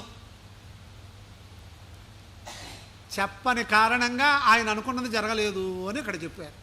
అవి చెప్పాక సృష్టి చేసేసాడు. అంటే ఇప్పుడు పెద్ద ప్రశ్న, అంటే ఆయనే మర్చిపోయాడా? ఆక్షేపణ చేస్తే ఎలాగైనా చేయొచ్చు, మనం చేసే శక్తి ఉండాలి. అలాగే దేవా వై యజ్ఞమాగ్ని ద్రేవ్య భజంత తతో యదత్యశిష్యత తదబ్రువను వసతును న ఇదమితి తద్వసతి వరీణాం వసతి వరిత్వం తదప్సు ప్రావేశయన్నని ఇవన్నీ కూడా తావసతి వరీరభవన్ను కాదు. దేవతలు ఆగ్నేధ్ర మంటపం అని ఒకటి ఉంటుంది వాళ్ళు యజ్ఞం చేసిన తర్వాత. అక్కడ యజ్ఞ ఫలాన్ని ఎవరికి వాళ్ళు ఏ ప్రకారంగా అక్కడ ఇచ్చినటువంటి దక్షిణలు అధ్వర్యుడు ఎంత తీసుకోవాలి వీటన్నిటికీ కూడా శాస్త్రం ఉంది. ఆ ప్రకారంగా వచ్చిన దాన్నంతా పంచుకుంటే కొంత మిగిలిపోయింది. తతో యదత్యశిష్యత ఇంకా వాళ్ళు అది పంచుకోవడానికి దేవతలే. తదబ్రువను వసతును న ఇదమితి తద్వసతి వరీడాం వసతి వరిత్వం. మళ్ళీ ఇంకోసారి మళ్ళీ ప్రాతకాలం మళ్ళీ కూర్చున్నట్ట. మీకు తాత్పర్యంగా చెప్తున్న విషయం. అప్పుడు కూడా బేరం కుదరలేదుట, ఎవరు తీసుకోవాలి ఆ వస్తువు ఆ ఫలాన్ని. ఇది ఈ వేదంలో ఉంది. అంటే దేవతలు కూడా విభాగం కోసం ఈ ప్రకారంగా ప్రవర్తించారా అని ఆక్షేపణ చేయడం నీ విషయం. అలాగే ప్రజాపతి గారు కూడా ఇలా చేశారా? మనం ఇక్కడ తెలుసుకోవలసింది ఏమిటంటే, తర్వాత చేసేటటువంటి ఋషీశ్వరులు చేసేటటువంటి యజ్ఞయాగాది క్రతువులలో ఎంత జాగరూకులుగా చెయ్యటం కోసం తాపత్రయపడాలో చెప్పడానికి ఇది ఒక రకమైనటువంటి పన్నాగం అని చెప్పుకోవాలి. అవతల పక్షి సృష్టి చేయాలి, సర్ప సృష్టి చేయాలి, ప్రజల్ని సృష్టించాలి. ఆ రెండు చేయటం చేసేటప్పుడు ఇవి వచ్చాయని ఇలా చెప్పలేదు ఆయన. నాకు కూడా ఇది మర్చిపోవడం వల్ల ఇలా జరిగిందని చెబితే మనం జాగరూకులుగా ఉంటాం. అలాగే యజ్ఞఫలాన్ని వాళ్ళు పంచుకోలేక నీళ్లలో ప్రవేశపెట్టేశారట, తదప్సు ప్రావేశయన్నని. అంటే ఇంక మనకి వాళ్ళకి తేడా ఏమిటి? అలా కాదు, ఆ జలములలో ఒక శక్తిని అక్కడ పెట్టాలి, ప్రవేశపెట్టాలి. అది ఒక ఆఖ్యాయికగా లోక దృష్టి, మనుష్య దృష్టి ఎలా ఉంటుందో అది చూపించడానికి చెప్పారు. ఇలాంటివి రామాయణంలో చాలా ఉన్నాయి. ఏమిటి అంత అవతారమూర్తి భార్య కోసం ఇంత ఏడవటమా? ఒక ఆయన అన్నట్టు కూడా, అంతా బాగానే ఉంది కానండి, అంతటా ఆయన మహానుభావుడు శ్రీమన్నారాయణమూర్తి అవతారంగా ఉన్నటువంటి రామచంద్రమూర్తి ఇలా చేయడం బాగాలేదు అని అన్నట్ట. అంటే అప్పుడు దానికి సమాధానం చెప్పారట. ఏం చెప్పారు?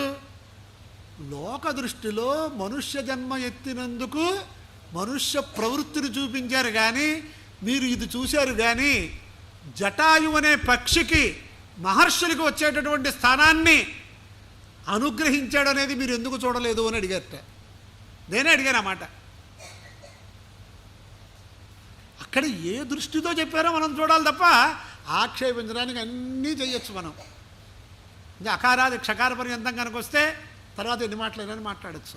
అది సప్రమాణంగా ఉందా, హేతువా హేత్వాభాష, ఇలాంటివన్నీ ఆలోచించుకోవాలి అని ఈ ప్రకారంగా మనం తెలుసుకుంటే అనేక రకాలైనటువంటి ఉత్కృష్టమైనటువంటి విషయాలు మన వాంగ్మయం ద్వారా తెలుసుకోవచ్చు. అందుచేత ఇందాక నేను అశ్వమేధ యాగం గురించి క్షత్రియులే చెయ్యాలని చెప్పాను. ఆ క్షత్రియులే చేయవలసినటువంటి అశ్వమేధ యాగంలో వారు కోరుకునే ఫలం ఏమిటి? ఆ బ్రహ్మన్ బ్రాహ్మణో బ్రహ్మవర్చసీ జాయతాం ఆస్మిన్ రాష్ట్రే రాజన్యః శవ్యశూరో మహారథో జాయతాం. వాళ్ళు మొట్టమొదట కోరుకునేటటువంటిది క్షత్రియోత్తములు, బ్రాహ్మణోత్తముల్లో శృతాధ్యయన సంపన్నులు, అనుష్ఠాన సంపన్నులు విశేషంగా ప్రాదుర్భవించాలి అని కోరుకున్నారు. అంటే సర్వ జగత్తుకి శర్మ వర్మ శబ్దాల గురించి నిర్వచనం ఉంది. వీళ్ళిద్దరూ బాగా ఉంటే సమస్త ప్రజలు సుఖంగా ఉంటారట, పరిపాలకులు. శర్మ అంటే ఏమిటి, వర్మ అంటే ఏమిటి? శర్మ అంటే సుఖం, వర్మ అంటే రక్షణం.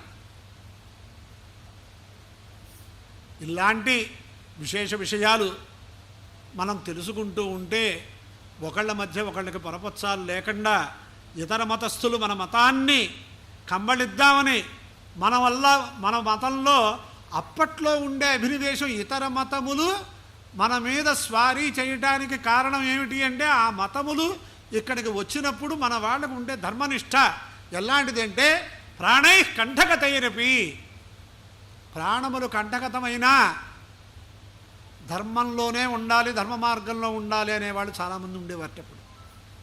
చివరికి దేవాలయాలు ధ్వంసం చేసేసారు, సంప్రదాయాలు ధ్వంసం చేశారు, చివరికి వేద గ్రంథాలన్నీ తీసేశారు, తగలబెట్టేశారు. అయినా వీళ్ళు ధర్మాన్ని కాపాడుతున్నారు. ఏమిటి అంటే ఈ వేదములు గురుముఖ ఉచ్చారణ అనూచ్చారణగా జరుగుతోంది కాబట్టి ఏమీ లేకపోయినా వేద ప్రవాహాన్ని విలస అగ్రహారంలో రక్షించట కొంతమంది మహానుభావులు. విద్యారణ్య చరిత్రలో ఉంటుంది. అది చేస్తే వాళ్ళని కాకేసి మాకు వేదం చెప్పండి అని అడిగట. ఈ వేదం వల్ల వీళ్ళకి ఇంత నిష్ట వచ్చింది, మేము చెప్పమన్నట్ట. చెప్పకపోతే బుర్రలు తీసేస్తామన్నట్ట. ఈ బుర్రలు శాశ్వతం అనుకునే జన్మ కాదన్నట్ట. అంత ధర్మనిష్ట ఉండేది. ఇప్పుడు కాలమాన పరిస్థితుల వల్ల అది లేదు. కాబట్టి నేను ఇక్కడికి వచ్చినటువంటి వాళ్ళకి మనవి చేసేది ఏమిటి అంటే, పరస్పరం ఆధ్యాత్మిక మార్గంలో ఉండేవాళ్ళు ఎటువంటి పరిస్థితుల్లో వైర స్వభావాన్ని పెట్టుకోకుండా సౌమనస్యంతో ఉంటే మనందరం కలిస్తే ఎంత పనైనా చెయ్యగలము. అదే విషయాన్ని మహాభారతంలో కూడా అన్యైస్సాకం విరోధేతు వయం పంచోత్తరం శతం పరస్పర విరోధేతు వయం పంచ తే శతం అని మనకి మంచి ఉదాహరణ ఒకటి ఇచ్చారు. ఇతరులతోటి మనకి విరోధం వస్తే మనం 105, మనలో మనకి విరోధం వస్తే వాళ్ళు దుర్యోధనాదులు 100 మంది, మనం 5. ఇలా లేకపోతే ధర్మచక్రం జరగదని దుర్యోధనుడిని ఒకానొక సందర్భంలో రక్షించవలసినప్పుడు నేను భీమసేనుడు నేను వెళ్ళనంటే ధర్మరాజు ముందు వాడు ఆపత్తులో ఉన్నాడు వెళ్ళమని చెప్పి పంపించాడు. ఇది ధర్మం. అలాగా మనందరం కలిసిమెలిసి కొంతమంది అందరం కూడా ఇక్కడ ఉన్న వాళ్ళందరూ కూడా సాధన మార్గంలో ఒక మార్గంలోనే ఉన్నాం. అనుగంతుం సతాం వర్త్మ కృత్స్నం యది నశక్యతే. సత్పురుషులు నడిచినటువంటి మార్గంలో పూర్తిగా నడవడానికి మనకి శక్యం కావట్లే. స్వల్పమప్యనుగంతవ్యం మార్గస్థో నావసీదతి. కొంచెమైనా చేద్దాం. సహస్రగాయత్రి చేయవలసింది దశగాయత్రైనా చేద్దాం. 1000 సార్లు గాయత్రి జపం చేయాలి అని అనుకుంటే 990 సార్లు మానేసేయండి. ఒక 10 సార్లైనా చేద్దాం. స్వల్పమప్యనుగంతవ్యం. ఒక మార్గంలో ఉంటాం మనం. అంచేత అందరూ మార్గంలో ఉన్నాం కాబట్టి మనలో వైషమ్యాలు లేకుండా మనం దైవానుగ్రహం కోసం తాపత్రయపడుతూ ప్రస్తుత సమాజంలో ధర్మరక్షణకి పూనుకోవాలి అని ఇవాళ చెప్పినటువంటి మాటల్లో సారాంశంగా మీరు గ్రహించాలి అని కోరుతూ చిట్ట చివరికి బ్రాహ్మణోత్తములు చేసే అనుష్ఠానాన్ని మనం ఎందుకు ప్రోత్సహించాలి అంటే, తాత సందీప్ శర్మని చిన్నవాడు అష్టావధాని, ఇప్పుడు 2 నిమిషాలు అతనికి కూడా 8:30 అయింది. 2 నిమిషాలు అతను మాట్లాడితే నాకు కూడా ఆహ్లాదంగా ఉంటుంది. అందుచేత 2 మాటలు చెప్పవలసిందిగా అతనికి చిన్న ఇంటిస్తూ, శాంతి శబ్దాన్ని దశశాంతులు అని చెప్పాను కదా. అలాగే బ్రహ్మసూత్ర భాష్యం చదివేటప్పుడు కూడా రోజు దశశాంతులు ఆ ప్రారంభంలోనూ సమాప్తులు కూడా చెయ్యాలి. ఓం శాంతి శాంతి శాంతి అనే మాత్రం చేస్తున్నాం. ఇంకా శాంతి శాంతిని ఇంక అందరూ అంటూ ఉంటారు, లౌకిక స్కూల్లో అంటూ ఉంటారు, అన్నీ ఉంటాయి. అసలు 3 సార్లు ఇంతమంది శాంతి శబ్దాన్ని ఎందుకు పఠిస్తున్నారో మనకి తెలిస్తే మనందరం కూడా ఈ పడంగా అటువంటి బ్రహ్మవేత్తలు వేదవిత్తులు వచ్చినట్లయితే కృష్ణ పరమాత్మ కుచేలుడికి నమస్కారం కాదు మనందరం చేస్తాం. ఈ అర్థం తెలుసుకొని భావన చేస్తే ఆధ్యాత్మిక ఆదిదైవిక ఆది భౌతిక ఉపద్రవాలన్నీ పోవటానికి 3 సార్లు పఠిస్తున్నారు. అంటే నా ఒక్కడికి పోవాలని కోరుకోవట్లేదు. అంటే శరీరంలో జ్వర రోగాదులు ఉంటే మనం ఏ ధర్మం చేయలేం. అవి ఇన్ని ఉండకూడదు అని మనందరి కోసం ఒకసారి శాంతి శబ్దాన్ని పఠించాం. రెండవసారి ఆదిదైవికమైన ఉపద్రవాలు ఉంటే మనం ఏ పని చేయలేం. అతివృష్టి అనావృష్టి ఇలాంటివన్నీ ఉంటే మనం ఏమీ చేయలేం. అంచేత అటువంటి ఉపద్రవాలు ఉండకూడదు లోకంలో. అలాగే ఆది భౌతికం తాత్పర్యంగా చెప్తున్నాను, ఇంకా దీనికి చాలా వ్యాఖ్యానాలు ఉన్నాయి. అంటే చోర వ్యాధి భయాలు ఉంటే ఎవడైనా ఏమన్నా చేయగలడా? శృతవు తస్కరతా స్థిత అని అంటాడు రఘువంశంలో. తస్కర శబ్దము మాటల్లోనే ఉందిట, తస్కరులు లేర్ట ఆయన పరిపాలన చేసేటప్పుడు దిలీప మహారాజు. అలాగే వ్యాధి భయం, ఇలాంటివన్నీ లేకుండా సర్వ జగత్తుని కాపాడటానికి ఈ అనుష్ఠాన పరులు జగద్గురువులు వీరందరూ కూడా ఇన్నిసార్లు శాంతి శబ్దాన్ని పఠిస్తున్నారు. కాబట్టి ఇది తెలుసుకున్నటువంటి మనం కూడా మన వేదాల్లో ఇన్ని విశేష విషయాలు ఉన్నాయి అని తెలుసుకుంటూ వేద మార్గంలో ప్రవర్తించడానికి ప్రయత్నం చేస్తూ మనం అగ్నేనయ సుపథారాయే, రేపు మంత్రాన్ని వివరణ చేస్తాను. భగవంతుణ్ణి కోరుకోవలసింది ఏమిటి అంటే వేదశాస్త్రములను అంగీకరిస్తూ వేదశాస్త్రములు ఉపదేశించిన మార్గంలో మన యొక్క జీవనము, మన యొక్క స్థితి ఉండాలి అని కోరుకోవాలి. అల్లా మనందరినీ పరమాత్మ రక్షించాలి, అనుగ్రహించాలని కోరుతూ ఈరోజు ప్రసంగాన్ని ఉపసంహరిస్తున్నాను. స్వస్తి. నమ పార్వతీపతయే. హర హర మహాదేవ. ఇప్పుడు ఆత్మీయుడు చిరంజీవి తాతా సందీప శర్మ, తాతా సుబ్బరాయ శాస్త్రి గారు అంటే విద్వాంసులకి సింహస్వప్నం. ఆయన మహానుభావులు. మా గురువుగారు పేరు సూర్యనారాయణ శాస్త్రి గారికి వాళ్ళందరికీ కూడా సింహస్వప్నం. అటువంటి తాతావారి వంశంలో ఉద్భవించిన సందీప శర్మ చిన్నవాడైనా అష్టావధానంలో మా విశ్వామిత్ర గణంలో ఉన్నటువంటి ధూళిపాళ మహాదేవమణి గారి దగ్గర సుశిక్షితుడయ్యి అందరూ పండితులు, వృద్ధులైన పండితుల దగ్గర కూడా అభిమానాన్ని, ఆశీర్వచనాన్ని పొందుతున్నాడు. అతను ఒక్క 5 నిమిషాలు ప్రసంగం చేస్తే ఆహ్లాదంగా, ఇవాళ మధురేణ సమాపయత్తని నేను చెప్పినవన్నీ కఠినంగా ఉంటాయి, ఆయన మధురంగా చెబుతారు. ఒక్కసారి చెప్పమని చిన్నవాడిగా ఆదేశిస్తున్నాను అనుకోండి, కోరుకోండి. గళద్దానగండం మిళద్భృంగషండం చలచ్చారుషుండం జగత్ప్రాణశౌండం కనద్దంతకాండం విపద్భంగచండం శివప్రేమపిండం భజే వక్రతుండం ధూళిపాళకులోత్పన్నమవధానసుధానిధిం భజామి శ్రేయసే నిత్యం మహాదేవమణిం గురుం. నమస్సభా సరస్వత్యై. గురుగారి పాదపద్మాలకు ప్రణామాలు తెలియజేస్తూ, అలాగే వేదార్థ ఉపన్యాసాలు అనే శీర్షికతో మనకి అద్భుతమైనటువంటి వేద జ్ఞానాన్ని మనంతట కూర్చొని రోజు అధ్యయనం చేయడము, లేకపోతే ఒకరి దగ్గర తెలుసుకోవడం మనం చేయలేని దాన్ని వారు ఒక సప్తాహం పేరుతో అద్భుతమైనటువంటి జ్ఞానాన్ని మనకు అందిస్తున్నారు. అటువంటి బ్రహ్మశ్రీ గొల్లపల్లి సీతారామచంద్ర ఘనపాటి గురుగారి పాదపద్మాలకు నమస్కారం తెలియజేస్తూ, అలాగే ఎదురుకుండా ఉన్నారు ఆచార్య సార్వభౌమ.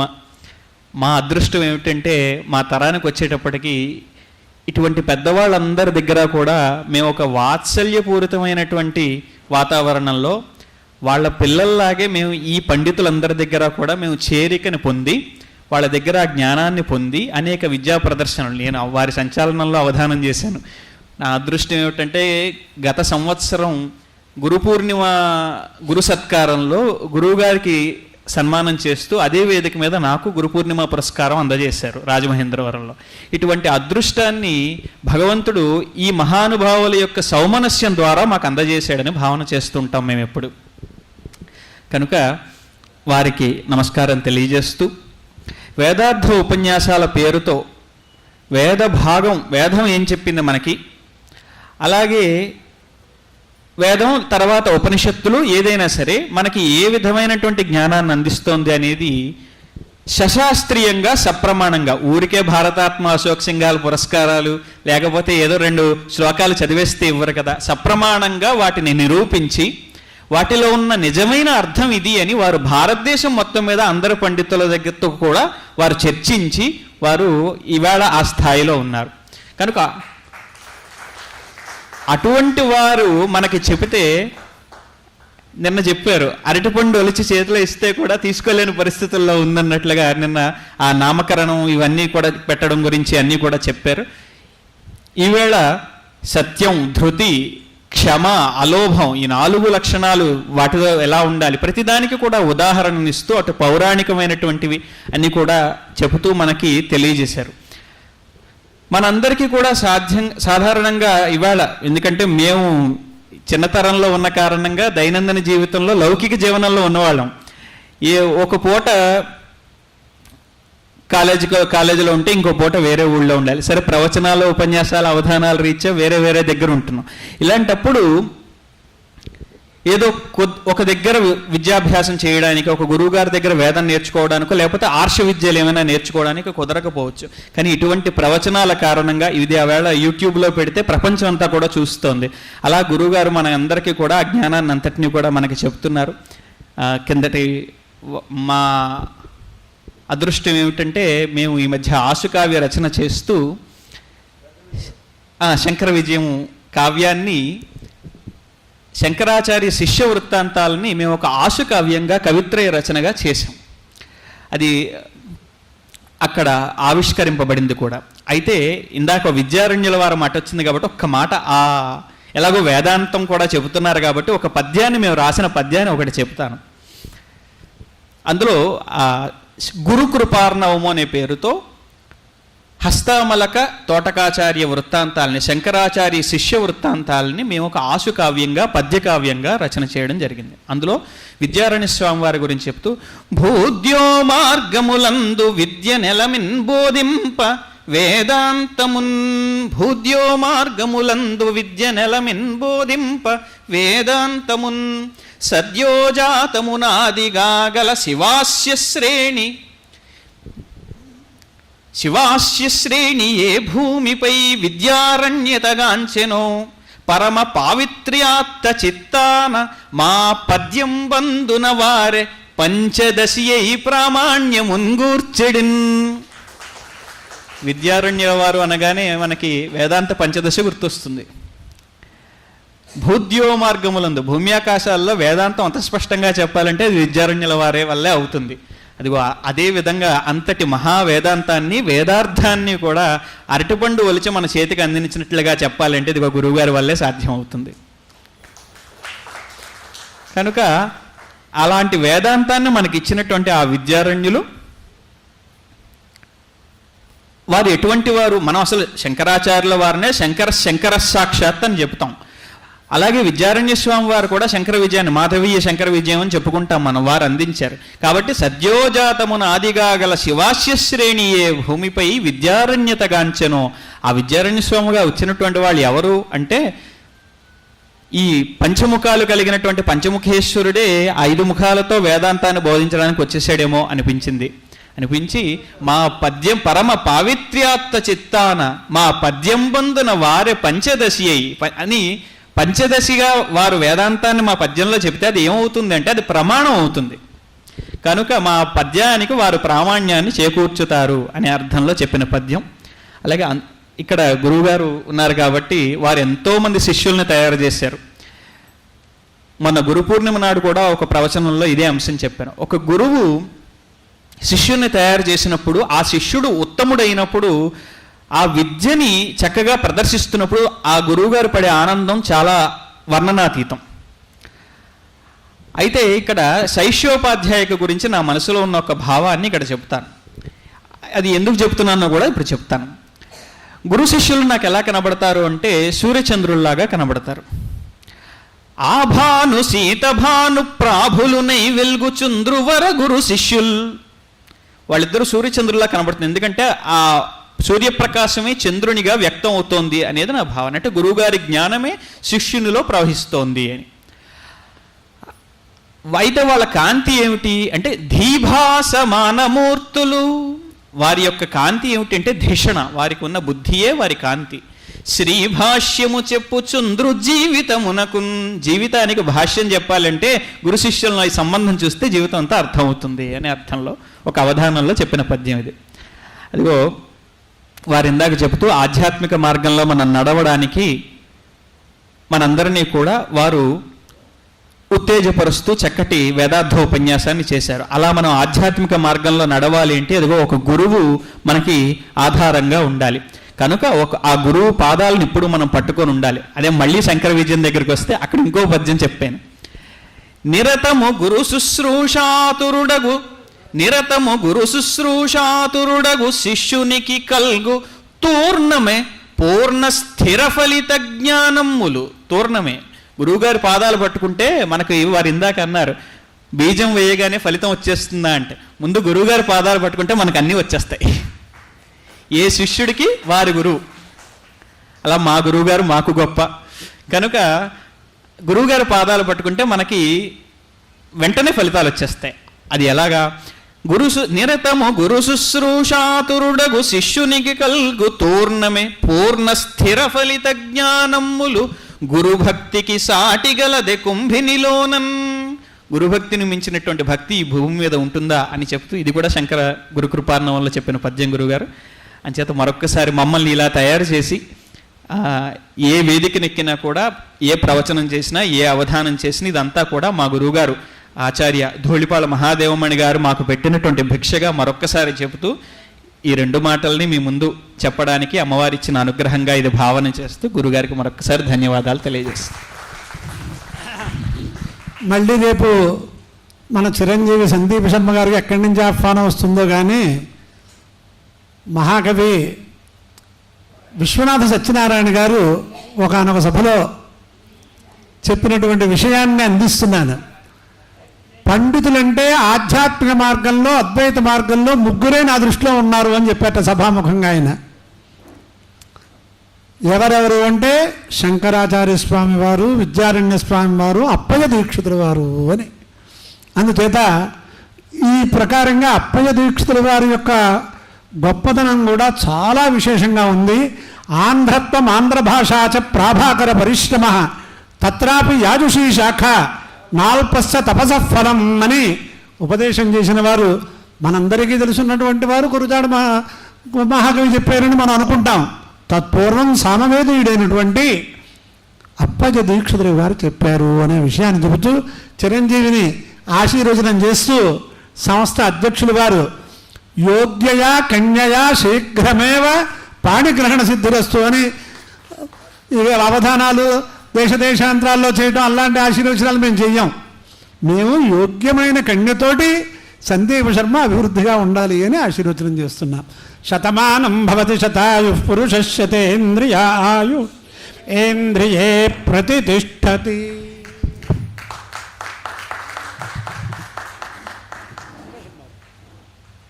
కాదు స్థాయిలో వెళ్ళినా నమ్మని వెంటనే ఎక్కువ పెద్ద స్థాయిలో వాళ్ళు ముందు చెప్తే కానీ రాదు. ఆయన కోరికది. ఎవరైనా మంచి మాట చెప్పాలి అన్నారు కదా, సమయానికి అతను వచ్చాడు.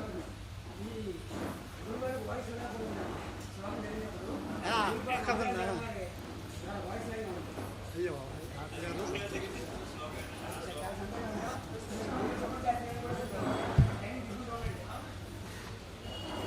సంతోషం బాబు.